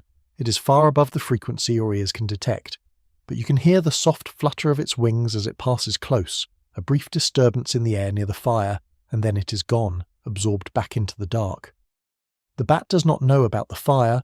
It knows about the warmth differential between the heated air above the fire and the cooler air around it, which creates a slight updraft that concentrates insects, which is useful information for a bat. The fire, to the bat, is a hunting ground. This too is a kind of relationship. Everything in this ecosystem is in relationship with everything else. The bat and the insects and the night-blooming plants, the plants and the soil and the rain that has not come in weeks, and the rain that will come eventually and transform everything. The grass is turning green, the dry riverbeds filling, the animals that have been spread thin across the landscape in search of water, clustering around the new abundance, the fire and the people and the land and the sky and the turning of the earth, which is the motion of a rock through space, on a path that has been its path for 4.5 billion years, reliable as anything in the universe, reliable as the ground. You are part of all of this, not in a vague poetic sense, in a literal biological and physical sense. The carbon in your body was once in the atmosphere, and before that in the bodies of plants, and before that in the bodies of animals that ate the plants, and before that in the soil, and before that in rock, and before that in the debris of a star that exploded billions of years ago, to create the material that eventually became this planet and everything on it. The calcium in your bones was forged in a star. The iron in your blood was forged in a star. You are, in the most literal possible sense, made of the same material as the stars you're looking at, rearranged by 4 billion years of chemistry into a form that can look back at them. None of this language exists here, but the wonder, the wordless, unstructured wonder at existence itself, at the fact of being here rather than not here, at the enormous complexity of the world and the simplicity of your own presence in it. This is here. It is always here. It is probably one of the oldest things about your kind, not the most useful thing, not the most clearly adaptive thing, but one of the most essential. The wonder that makes you look at the sky and stay looking. The wonder that makes you press your hand to a cave wall to mark the fact of your presence. The wonder that makes the old woman tell stories rather than simply state facts. The wonder that is the root of every story ever told and every fire ever tended and every question ever asked about what is out there in the dark. The dark is full of it. Whatever the word for wonder would be if you had words for it. The dark is full of it, and the fire is full of it, and the people sleeping around the fire are full of it. Even in their sleep, even in the unconscious country of their dreaming, which is itself a kind of wonder. The mind's way of making new combinations from old materials, of finding the unexpected in the expected, of not being satisfied with things as they have been found, but turning them over, rearranging them, asking, what if? What if the first firemaker had not been curious about the spark? What if the group had not crossed the river? What if the old woman had not been born into a line of people who kept stories, who understood that stories are not ornament but infrastructure, not the decoration on the house but the house itself? What if none of this had happened, or happened differently? The world would be different. You would not be here, in this specific form, on this specific plateau, listening to this specific silence that follows a long evening of fire and story, and the deep company of people who know each other well. But it did happen. All of it happened. The spark was noticed, and the fire was made, and the river was crossed, and the stories were told and retold until they became the connective tissue of the group, and the group moved through the landscape and learned it and was shaped by it and shaped it in return, and the chain of all these happenings, all these small and large choices and discoveries and accidents and deliberate acts of curiosity, led eventually to this night, to this fire, to these people, to you. You are the result of everything that has ever happened. This is not a grand statement. It is the plainest possible statement of a fact. The chain of causation that leads to any existing thing runs back through everything that came before it, with no clean beginning and no clean end, just the continuous unfolding of the world through time, cause and effect, so thoroughly interwoven that the attempt to separate out any single thread leads you eventually to every thread. You're here because the spark was noticed. You're here because the river was crossed. You're here because the stories were told and told again and carried forward through the dark. Carry nothing right now. You do not need to carry anything. The dark is doing its work. The fire is doing its work. The world is doing its enormous, patient, unhurried work. And you, at the center of it all, at the very specific and unrepeatable center of your own existence, are doing the only work that is required of you at this hour, which is to breathe and to rest, and to let the night hold you as it holds everything else, in its enormity, in its patience, in its absolute unconcerned and perfect presence. There is a grammar to the way people sleep together that is older than any spoken grammar. It is a grammar of proximity and orientation, who is close to whom, which direction each body faces, how the distances between people shift through the night as the fire changes and the temperature changes and the bodies seek or allow the nearness they need. This grammar is written in position rather than words, and it communicates things that words would not improve. Safety, belonging, the particular trust that allows a body to fully surrender to sleep in the presence of others. You can read this grammar without trying. You have been reading it every night of your life, in the same way that you read the weather and the animal signs, not as an intellectual exercise, but as a continuous low-level awareness, a background knowing that informs your sense of the situation without requiring your attention. The group is fine. The group is resting. The grammar of the sleeping positions says this clearly and without ambiguity. The bodies are relaxed. The distances are comfortable.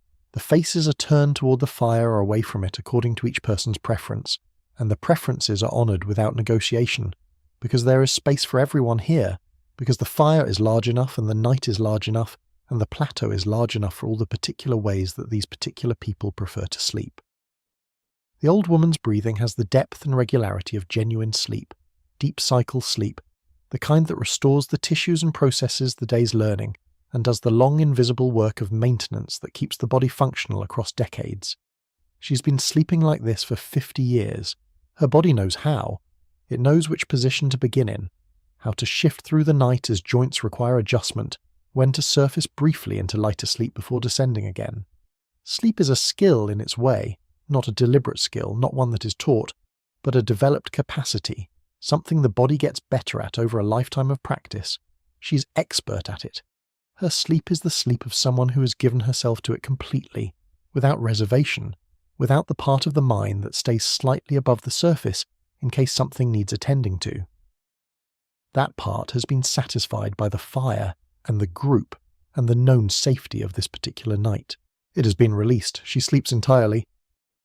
The child, the 4-year-old who watched the beetle and carried the white pebble, and has now been sleeping for several hours, has moved again, and her position now is on her back with one arm flung out to the side, the classic position of a child in deep rest, a position that no adult would maintain for long because it requires a degree of abandonment, a complete surrender of the body's holding that becomes harder to achieve as the years and their concerns accumulate.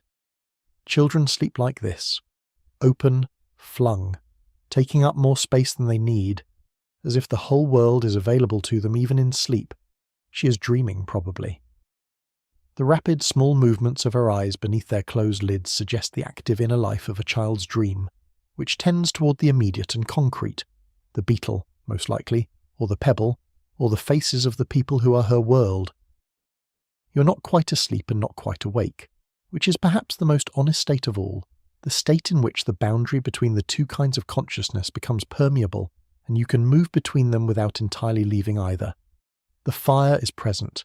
The sounds of the night are present, the warmth on your skin is present, and beneath this presence, below the sensory surface, there is something else, a spaciousness, a quality of the moment that is not locatable in any single sense but is present in all of them simultaneously, the way music is not just sound but something sound produces when organized in particular ways. The night has this quality now, the fire has this quality, the sleeping people have this quality. You are resting in it, in the spaciousness, in the moment that is this moment and no other, here on this red plateau, in this particular arrangement of warmth and dark and life, which will not occur again, and which is, in its unrepeatable particularity, complete. The plateau breathes. This is not metaphor, and it is not entirely literal. The plateau does not have lungs, does not have a respiratory system in any biological sense. But the movement of air across it over the course of a day and a night produces something that from certain positions at certain hours feels like breathing. The warming of the air during the day pulls wind in from the lower surrounding land. The cooling at night releases the air again, sending it outward and downward from the higher ground. In and out. Warm air drawn toward the heat, cool air settling away from it. A cycle as regular as breathing, as natural as breathing, as continuous. You feel the outbreath now, in the slight movement of air from the plateau toward the lower ground, the faint eastward drift that carries the temperature down from the plateau's nighttime cool toward the valley below. It barely moves the grasses at this hour, just a slow, gentle flow, more sensed than felt, the kind of air movement that you notice only because you have been sitting still long enough to become sensitive to small changes. You've been sitting still for a long time. The world has had many opportunities to present itself to your attention tonight, and it has used them. The eastern horizon is not light, but it is different. The quality of the darkness there has shifted from the uniform deep blue-black of the night's middle hours to something very slightly lighter, very slightly warmer in tone, so subtle that you would not notice it if you were moving, if you had other things demanding your attention. You notice it now because you are still, and because the night has trained your eyes to its own gradations, and because some part of you, the part that has been watching the sky tonight, that followed the child's gaze upward and stayed there, is attuned to what the sky is doing. Nothing is visible in the east. There is no light on the horizon, no suggestion of the sun's position. There is simply a very slight reduction in the depth of the dark, a thinning of it at the very bottom edge of the sky, imperceptible to eyes that have not been looking for it. But you have been looking without knowing you are looking, and you see it, or you feel it. The distinction may not matter much at this hour, in this state between sleeping and waking, where the boundaries between the senses are more permeable than they are in full daylight. The world is preparing. This is what the hours before dawn feel like. A preparation, a gathering, everything that's going to happen in the day ahead, assembling itself in potential form before the light arrives to make it actual.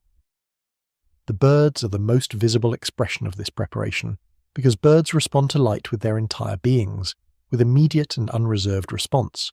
And even now, in the dark, the small adjustments and movements among the roosting birds in the acacia stand are the beginnings of the response that will, in an hour or so, become the full dawn chorus. Not yet, but the preparations are underway.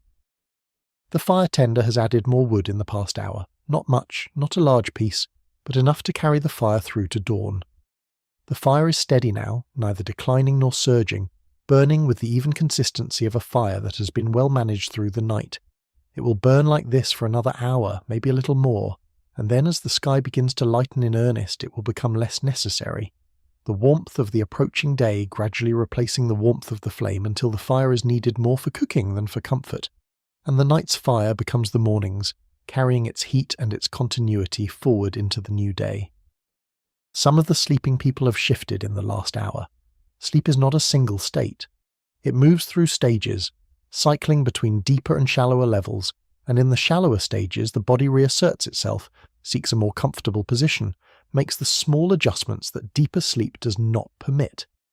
You have watched this happen around you, the small movements of sleeping bodies, without waking any of them.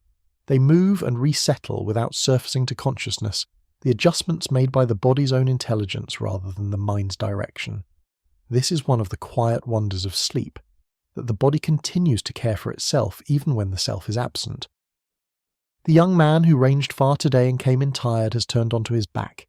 He sleeps with his arms at his sides now, his face turned slightly toward the fire, his expression in the firelight one of complete surrender, the particular piece of deep sleep in a young body after a day of genuine exertion.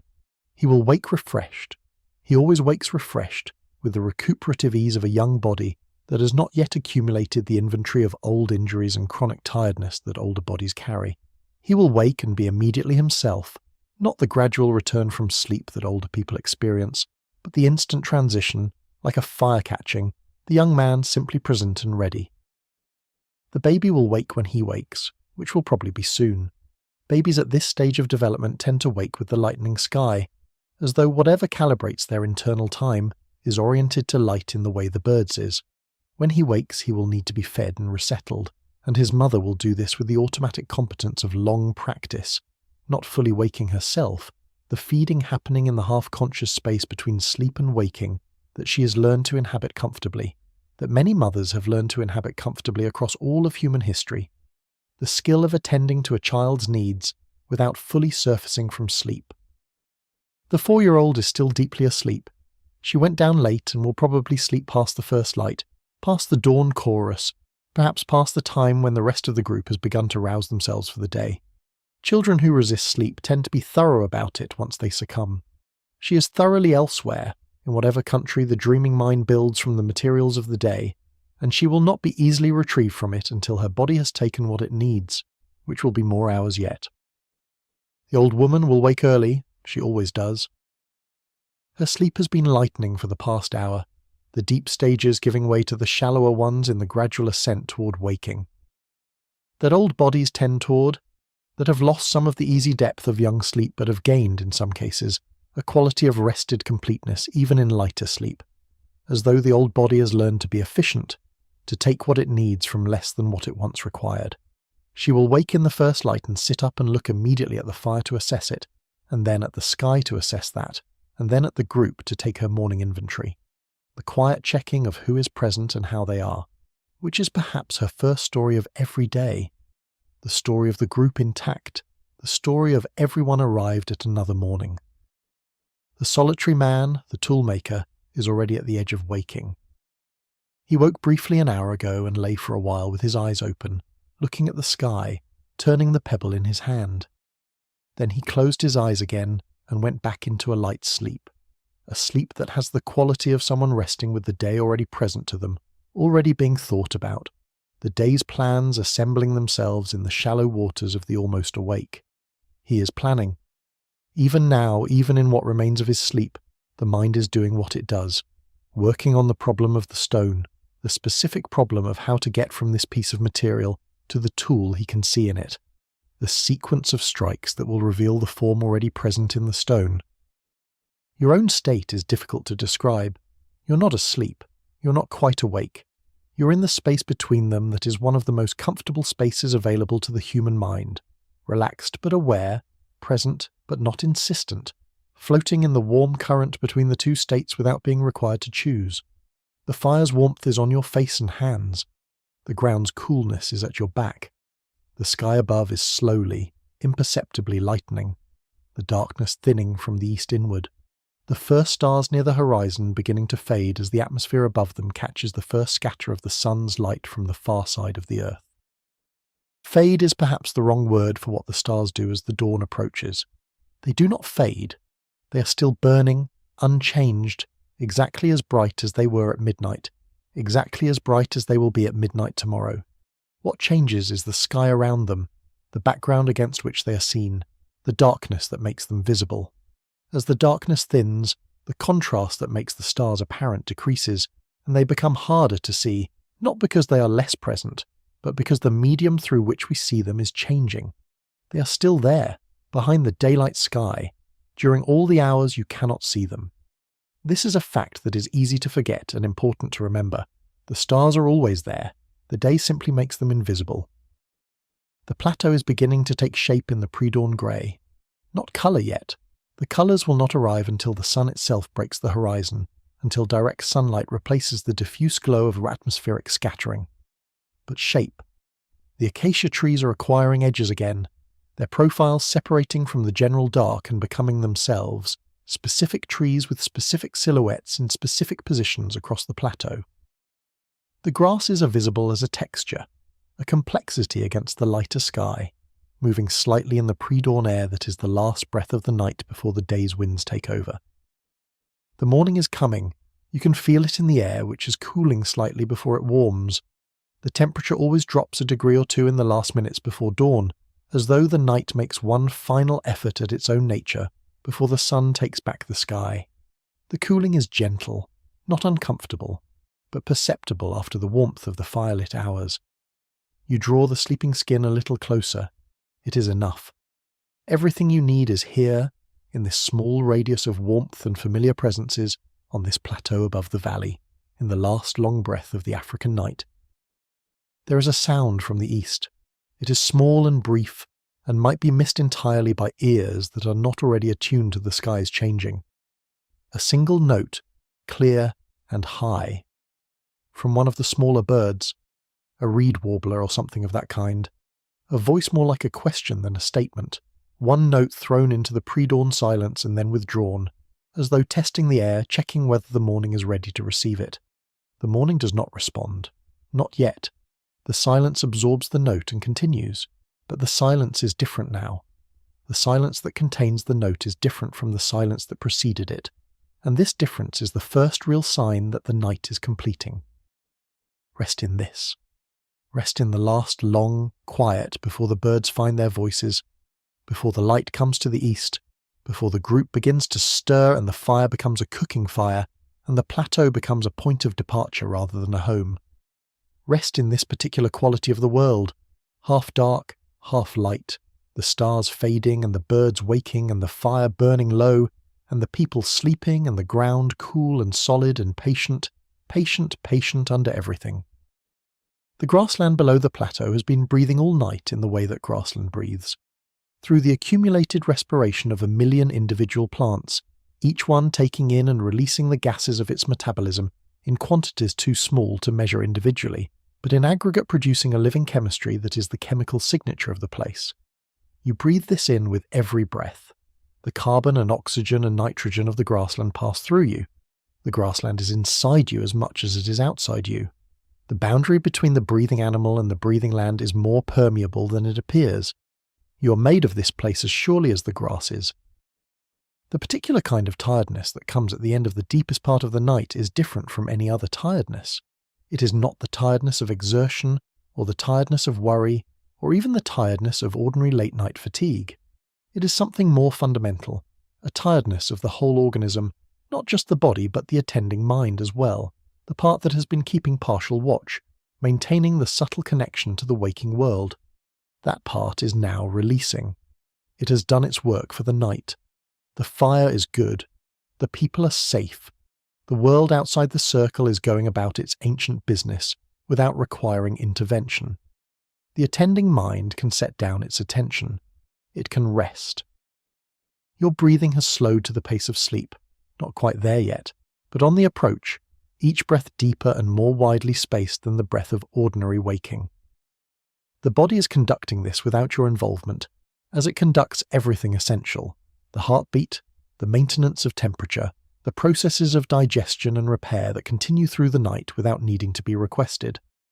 The body is a system of extraordinary complexity that you inhabit without managing, that carries out its 10,000 simultaneous functions so competently and continuously that they require none of your attention. You trust it with your life, literally, every night. It has always been worthy of that trust. The plateau will be here in the morning, the grass will be here. The sky will have lightened to the particular pale clarity of pre-dawn, and then the first colour will begin at the horizon. Not warmth yet, not the orange and gold of sunrise, but something earlier than that, a luminosity without source, a brightening of the sky that precedes the visible sun by half an hour or more. The birds will have been singing for some time by then. The dew on the grass will catch the first light and hold it in small spheres that do not last. The air will be at its coolest, and then the sun will clear the eastern escarpment and the day will begin, and the warmth will return, and the fire will be allowed to die down, and the group will move, and the plateau will recede behind you as you travel north toward the water, the old woman knows. All of this is coming, but it is not here yet. What is here, now, in this moment, is the fire and the dark and the warmth and the sleeping people and the enormous night all around. What is here is the particular quality of this particular moment on this particular earth, which has no name and requires no name. It is simply what is, the full presence of things, the fire and the people and the night and the plateau and you, here, now, breathing. This is enough. This is more than enough. This is, in the most accurate sense of the word, everything.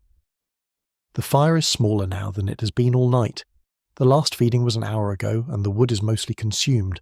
The coals in the centre dense and hot and orange-red. The edges of the coal bed ringed with the white ash that accumulates where the wood has finished its burning, and there is nothing left to be consumed. The ash is soft. If you looked at it closely, which you will not yet, not in the dark, you would see that it holds the ghost shape of the wood it came from, the grain structure preserved in ash, the form of the thing remaining after its substance is gone. This is what ash is, the memory of wood, the shape without the material. The heat from the coals is steady and reliable. It does not surge or fluctuate the way flame does. It simply radiates, a continuous wave of warmth moving outward from the centre of the coal bed in all directions, decreasing with distance in the predictable way that all radiating things decrease. The warmth is most intense close to the source, and diminishes gradually as you move away, losing a fraction of itself at each increment of distance. You're sitting at the distance where the warmth is comfortable, where it arrives at your face and hands as something felt rather than something that demands response. This is a good distance. It has always been a good distance. 10,000 years from now, the descendants of your group will still sit at roughly this distance from their fires, the same calculation made by the same body, the same sweet spot between too close and too far, the same balance of warmth and comfort that the human body settled on in the early years of its relationship with fire and has never found reason to revise. The fire changes in form over those 10,000 years, becomes more complex, more controlled, eventually enclosed in structures that concentrate and direct its heat. But the human body sitting near it remains constant, its preferred distance unchanged, its relationship to the warmth as old as fire itself. You have been sitting with this fire all night. You have watched it through all its phases, the high, eager flames of early evening, the steady, mature burning of the middle hours, the long, slow descent to coal and ash that happens in the deepest part of the night. You have not been watching it continuously. You have looked away, looked at the sky, looked at the people, drifted into the near sleep that visits the person sitting by a late fire. But the fire has been your companion through the night in the way that old companions are, present without demanding, there when you look, unchanged in its essential nature even as it changes in form. The coals will hold heat for another hour or two after the last flame goes out, longer if the ash layer is undisturbed, which insulates them and slows the heat loss. In the early morning, when the group is preparing to move, someone will check the coals, and if there is still heat in them, the fire starter will use them to light the new fire. The travelling fire, the small bundle of coals wrapped in bark and leaf and carried forward to the next camp, where they will be used to light the next fire, which will carry the continuity forward. The fire is never truly extinguished. It is only banked, stored, waiting for the next kindling, the next breath, the next pair of hands that know how to tend it. The old woman is awake. She came awake gradually, surfacing through the layers of sleep in the way she always does, first becoming aware of the fire's warmth, then the sounds of the group around her, then the quality of the light, then her own body and its particular morning stiffness, which she's been getting up from every morning for decades with the same patient acceptance, the same sequence of small movements that ease the joints back into their working position. She's sitting up now, her sleeping skin still around her shoulders, looking at the fire with the expression of someone taking an accounting. The accounting is fire, still burning, adequate. Group, still sleeping, all present. Sky, lightning in the east, no clouds of concern. Wind, light from the northeast, the usual direction. She notes all of this in the way she notes everything. Thoroughly, without drama, with the practical assessment of someone for whom the morning inventory is not a ritual but a necessity. The first step of the day's preparation. Then she looks more slowly around the group, and this part of the inventory is different, less practical, more personal, the kind of looking that is also a kind of greeting, a silent acknowledgement of each person's presence in the gathering light. She looks at the sleeping 4-year-old for a moment longer than the others. The child is still deeply asleep, her face smooth, her hands open. The old woman's expression when she looks at her is not the expression she wears when she is planning, or assessing, or preparing. It is something softer, something that belongs to the part of her that is not the group's keeper of memory, but simply a person who loves. The child is the continuation of everything the old woman is trying to preserve. The stories, the knowledge, the particular way of being in the world that the group has developed over generations. All of it is heading toward this child, will arrive in her as she grows, will become hers to carry forward in whatever form her own life requires. This is the central work of every generation, the transmission, not the transmission of specific information, though specific information is part of it, but the transmission of a way of being, a quality of attention, a relationship to the world and the people in it, how you speak to a child, how you respond when they are afraid, how you include them in the work and the rest and the storytelling, how you treat the knowledge that has been passed to you.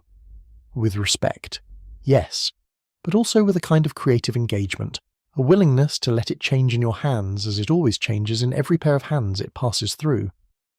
The old woman received the stories changed from how they were when her mother told them, and she has changed them further, and the child who receives them from her will change them further still, and this is not a failing of memory but the way that living knowledge stays alive. The east is unambiguously lighter now. You can see the horizon, a clear line, darker land below, lighter sky above, the distinction clean and simple in the pre-dawn grey. Above the horizon the sky grades through shades of darkness, lighter toward the bottom, darker overhead where the stars are still barely visible, the brightest ones persisting against the growing light, the fainter ones already gone. The quality of the light is not yet the light of the sun. It is the light that the atmosphere creates by scattering the sun's rays before the sun itself has risen, a diffuse and sourceless glow that comes from the whole eastern sky rather than any single point. The first bird has committed. Not the tentative single note from before. A full call now, the complete morning greeting of a bird that has assessed the light and found it sufficient, that has made the transition from night bird to day bird in the way that the crepuscular hours permit. It is a small bird from the sound of it, high and bright and quick, several notes descending in sequence, a sound that carries through the still air to the plateau with the clarity of a thing said in a quiet room. For a moment it is alone. Then another bird answers, from a different direction, a different voice but the same impulse, the same response to the same signal. And then a third, and by the time the third begins, the first is already into its second repetition, and what is happening is becoming not a collection of individual calls but a conversation. A morning conversation that will, over the next half hour, become a full chorus. The group begins to rouse, not all at once, never all at once. One person opens their eyes and lies still, assessing the light, finding it acceptable, preparing to rise. The fire tender, who has been awake for hours, stretches his back in the quiet, private way, working out the stiffness without drama, the body finding its morning self. The old woman is already fully present, her overnight stiffness addressed, her attention on the fire and the group and the day ahead. The young man wakes suddenly, as he always does, and is immediately sitting up, his hands braced against the ground, his eyes scanning the perimeter with the animal alertness of someone whose internal alarm system does not distinguish between a peaceful waking and an emergency waking. Then he registers the fire, the old woman, the familiar faces, the bird calls, the light. He relaxes back into himself. Another morning. The day begins again. He is ready. The baby stirs against his mother's chest, makes the small sound of waking need, and his mother opens her eyes and attends to him with the focused competence of a person doing something they have done many hundreds of times, that has become as natural as breathing. The baby feeds and is settled again into the half-awake comfortable state that well-fed babies inhabit, the state of maximum contentment. No urgency anywhere in the body, everything supplied. The 4-year-old sleeps. She will sleep a while yet. Let her sleep. The morning is not going anywhere. The birds are singing now in full voice, the chorus at its peak. The acacia stand to the north a wall of sound, dozens of voices simultaneously, each one carrying its specific information, territory, readiness, the urgent advertisement of the morning, and the whole together making something that is not reducible to its parts, that is the morning itself in sonic form, the day's announcement, the world's reminder that the night has ended, and here is the light, and here is the air, and here is the warmth that is already beginning at the very edge of the sky, the first faint rose along the east. Here is the light. It is arriving now, not the sun itself, not yet, but the colour that precedes the sun, the warm spectrum of the sunrise pushing up from the horizon before the disk appears, painting the sky from orange at the bottom through rose to gold to the deepest blue overhead where the night still holds its corner. The plateau is no longer grey, it is red again, the red of its own stone made more vivid by the warm light, and the grasses are gold, and the acacia trees are green where the light catches their leaves, and the sky is all the colours of something beginning. The fire is still burning. It will burn for some time yet. The coals have more life in them, and the fire tender will feed them once more before the group moves, will build them back to a proper cooking fire for the morning meal, the transformation from night fire to day fire that happens every morning, the same fire in its daily change of use. The fire knows how to be both. The fire knows how to be the night's companion and the morning's tool. It does not distinguish. It simply burns continuously, carrying its ancient heat forward from the moment it was first made by whoever it was who noticed the spark. The day is beginning. The night has been long and full and complete, has held everything it needed to hold, has brought you through the dark to this edge of light. You have been here for all of it, or most of it, or as much of it as you were awake for, and perhaps some of it even while you slept, in the half-aware state that is not quite waking and not quite dreaming, in which the fire's warmth and the ground's solidity and the sounds of the world were still with you, even when you were not with them. Rest now, if you have not already. The morning is beginning, and you do not need to begin with it. Let the world start its day without you for a while longer. Let the birds sing and the light come and the fire burn and the group stir slowly into its morning routines and rest for a little while more in the space between the night and the day, which is one of the best spaces available to any creature that has the option of inhabiting it. The fire burns, the plateau holds, the sky's rose and gold in the east and deep blue overhead, and the stars are almost gone now, the last of them fading into the brightening air, withdrawing back to wherever stars go when the day comes to take their place. They are still there. They are always still there. And so are you. Your people walk. This is perhaps the most fundamental thing about the way you live. Not the fire, not the stories, not even the tools, though all of these matter. The walking matters most, because without the walking, nothing else follows. The fire is made at a different place every night. The stories are told under different skies. The tools are made from whatever materials the land offers where you happen to be. Everything is contingent on the walking, which is the ground truth of your existence. That you're always moving, always in transit, always arriving somewhere new and preparing, within days or weeks, to leave it again. You have been walking all your life, not continuously. There are resting seasons, times when a good water source and abundant food and the needs of the very young or the very old hold the group in one place for weeks, sometimes for months. But even in these periods of relative stillness, the walking is present as possibility, as the thing that will happen again when the time comes. You do not settle. You do not claim the land in the way that later peoples will claim it, digging foundations, planting crops, erecting structures meant to last. You move through the land the way water moves through a landscape, following the available routes, filling the available basins, moving on when the conditions change. The walk to this plateau has taken more than 3 weeks. Before that, there was the crossing of the low plains to the south, which took 2 weeks more. Before that, the departure from the last long camp by the shallow lake, where the group spent 6 weeks in the wet season, resting and gathering and allowing the children to grow fat on the abundance of a place where water and food coincided. And before that, and before that, and before that, the walking stretches back through your whole life, a continuous thread of movement through landscape. Each day's path laid down on top of the accumulated memory of all the previous day's paths, until the entire terrain of your experience is this endless walking. You know this land, not the specific plateau, not this exact red stone rise above this exact valley, but the type of it, the character of it, the way this kind of terrain behaves in the dry season and the wet, where the water holds and where it doesn't, what lives here and what doesn't. You have a knowledge of landscape that is not theoretical but entirely practical, accumulated through years of moving through terrain that varied enough to teach you general principles and specific enough to require constant recalibration. You know the land the way a fish knows water, not as a set of propositions about water, but as the medium within which every moment of life has taken place. The children of your group are learning this knowledge now. The 4-year-old carries more of it than she knows. The body's vocabulary of terrain, the automatic adjustments the feet make on different surfaces, the way the eyes scan ahead on the walk in a way that is not looking for anything specific, but is looking at everything generally. The wide-angle attention of a person moving through a world that requires awareness. She has been walking for 3 years. She has covered more terrain in those 3 years than most children 70,000 years from now will cover in their entire lives. Her body knows the ground. The young man carries more still.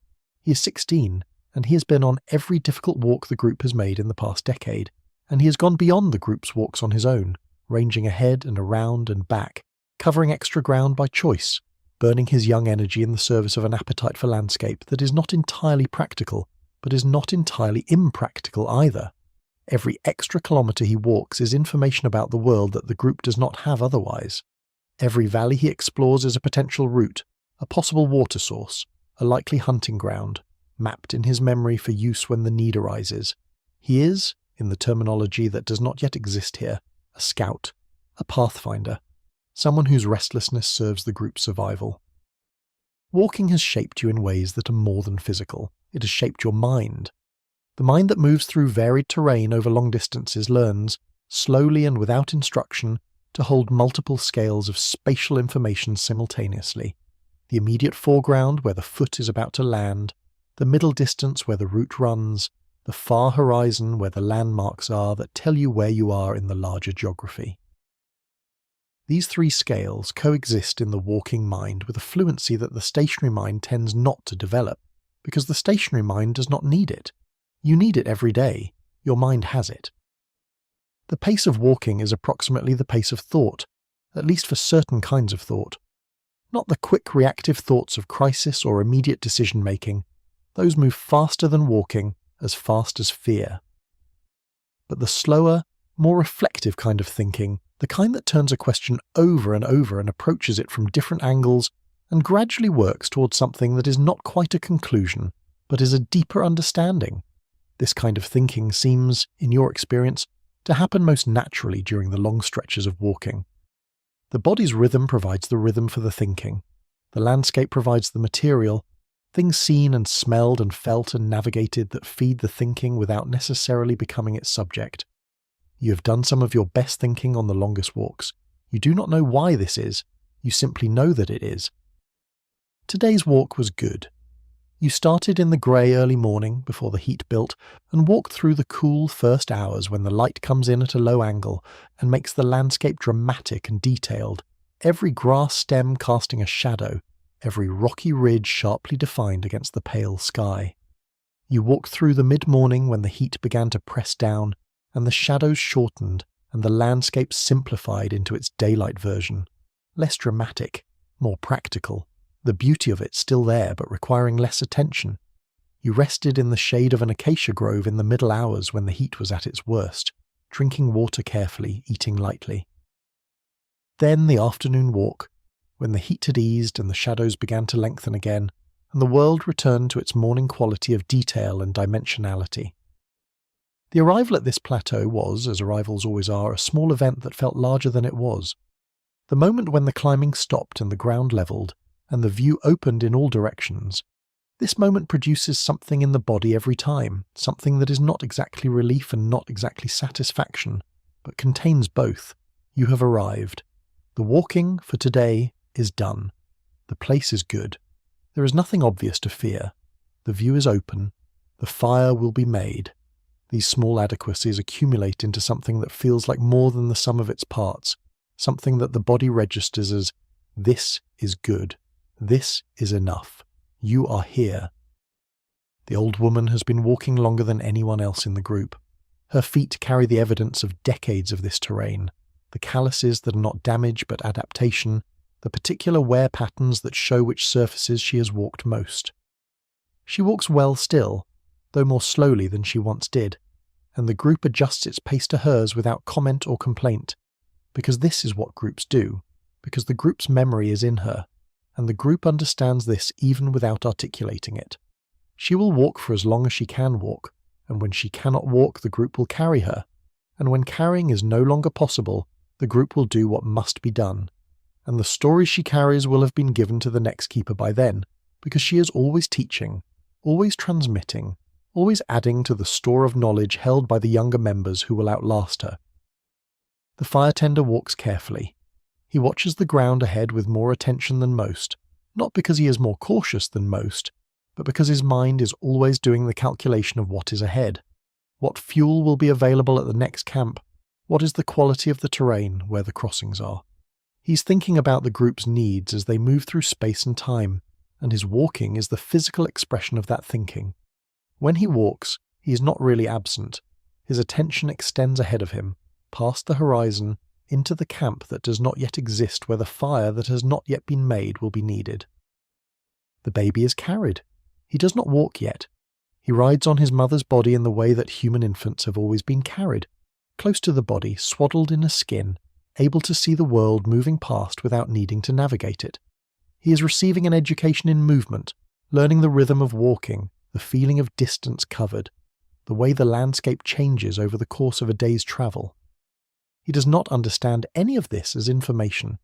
He receives it as sensation, as the constant background texture of his life, which will become, in time, the foundation of his own walking knowledge, laid down before he had words for any of it. You walked 8 hours today, roughly. The distance is difficult to estimate. Terrain affects pace, and the terrain today included a section of dry riverbed crossing, which is slower than open ground, and a long steady climb onto the plateau, which is slower still. But 8 hours of walking at the group's pace covers enough ground to feel like progress, enough distance to change the landscape significantly, to leave the territory where you were and enter the territory where you are. This is the purpose of walking. Not to go anywhere specific, but to maintain the relationship with the land that makes survival possible. Walking is how you know what the land knows. Walking is how the land tells you what it has. Tonight the walking is done. The fire is made, the group is gathered, the plateau holds you on its red stone back above the valley. And somewhere in the east, 2 days away or 3, depending on the route and the terrain, there is water that the old woman knows about, water that her mother knew about, water that has probably been there for thousands of years and will probably be there for thousands more. You will walk to it. Not tonight. Tonight you rest. But the walking that brought you here and the walking that will take you forward are the same walking.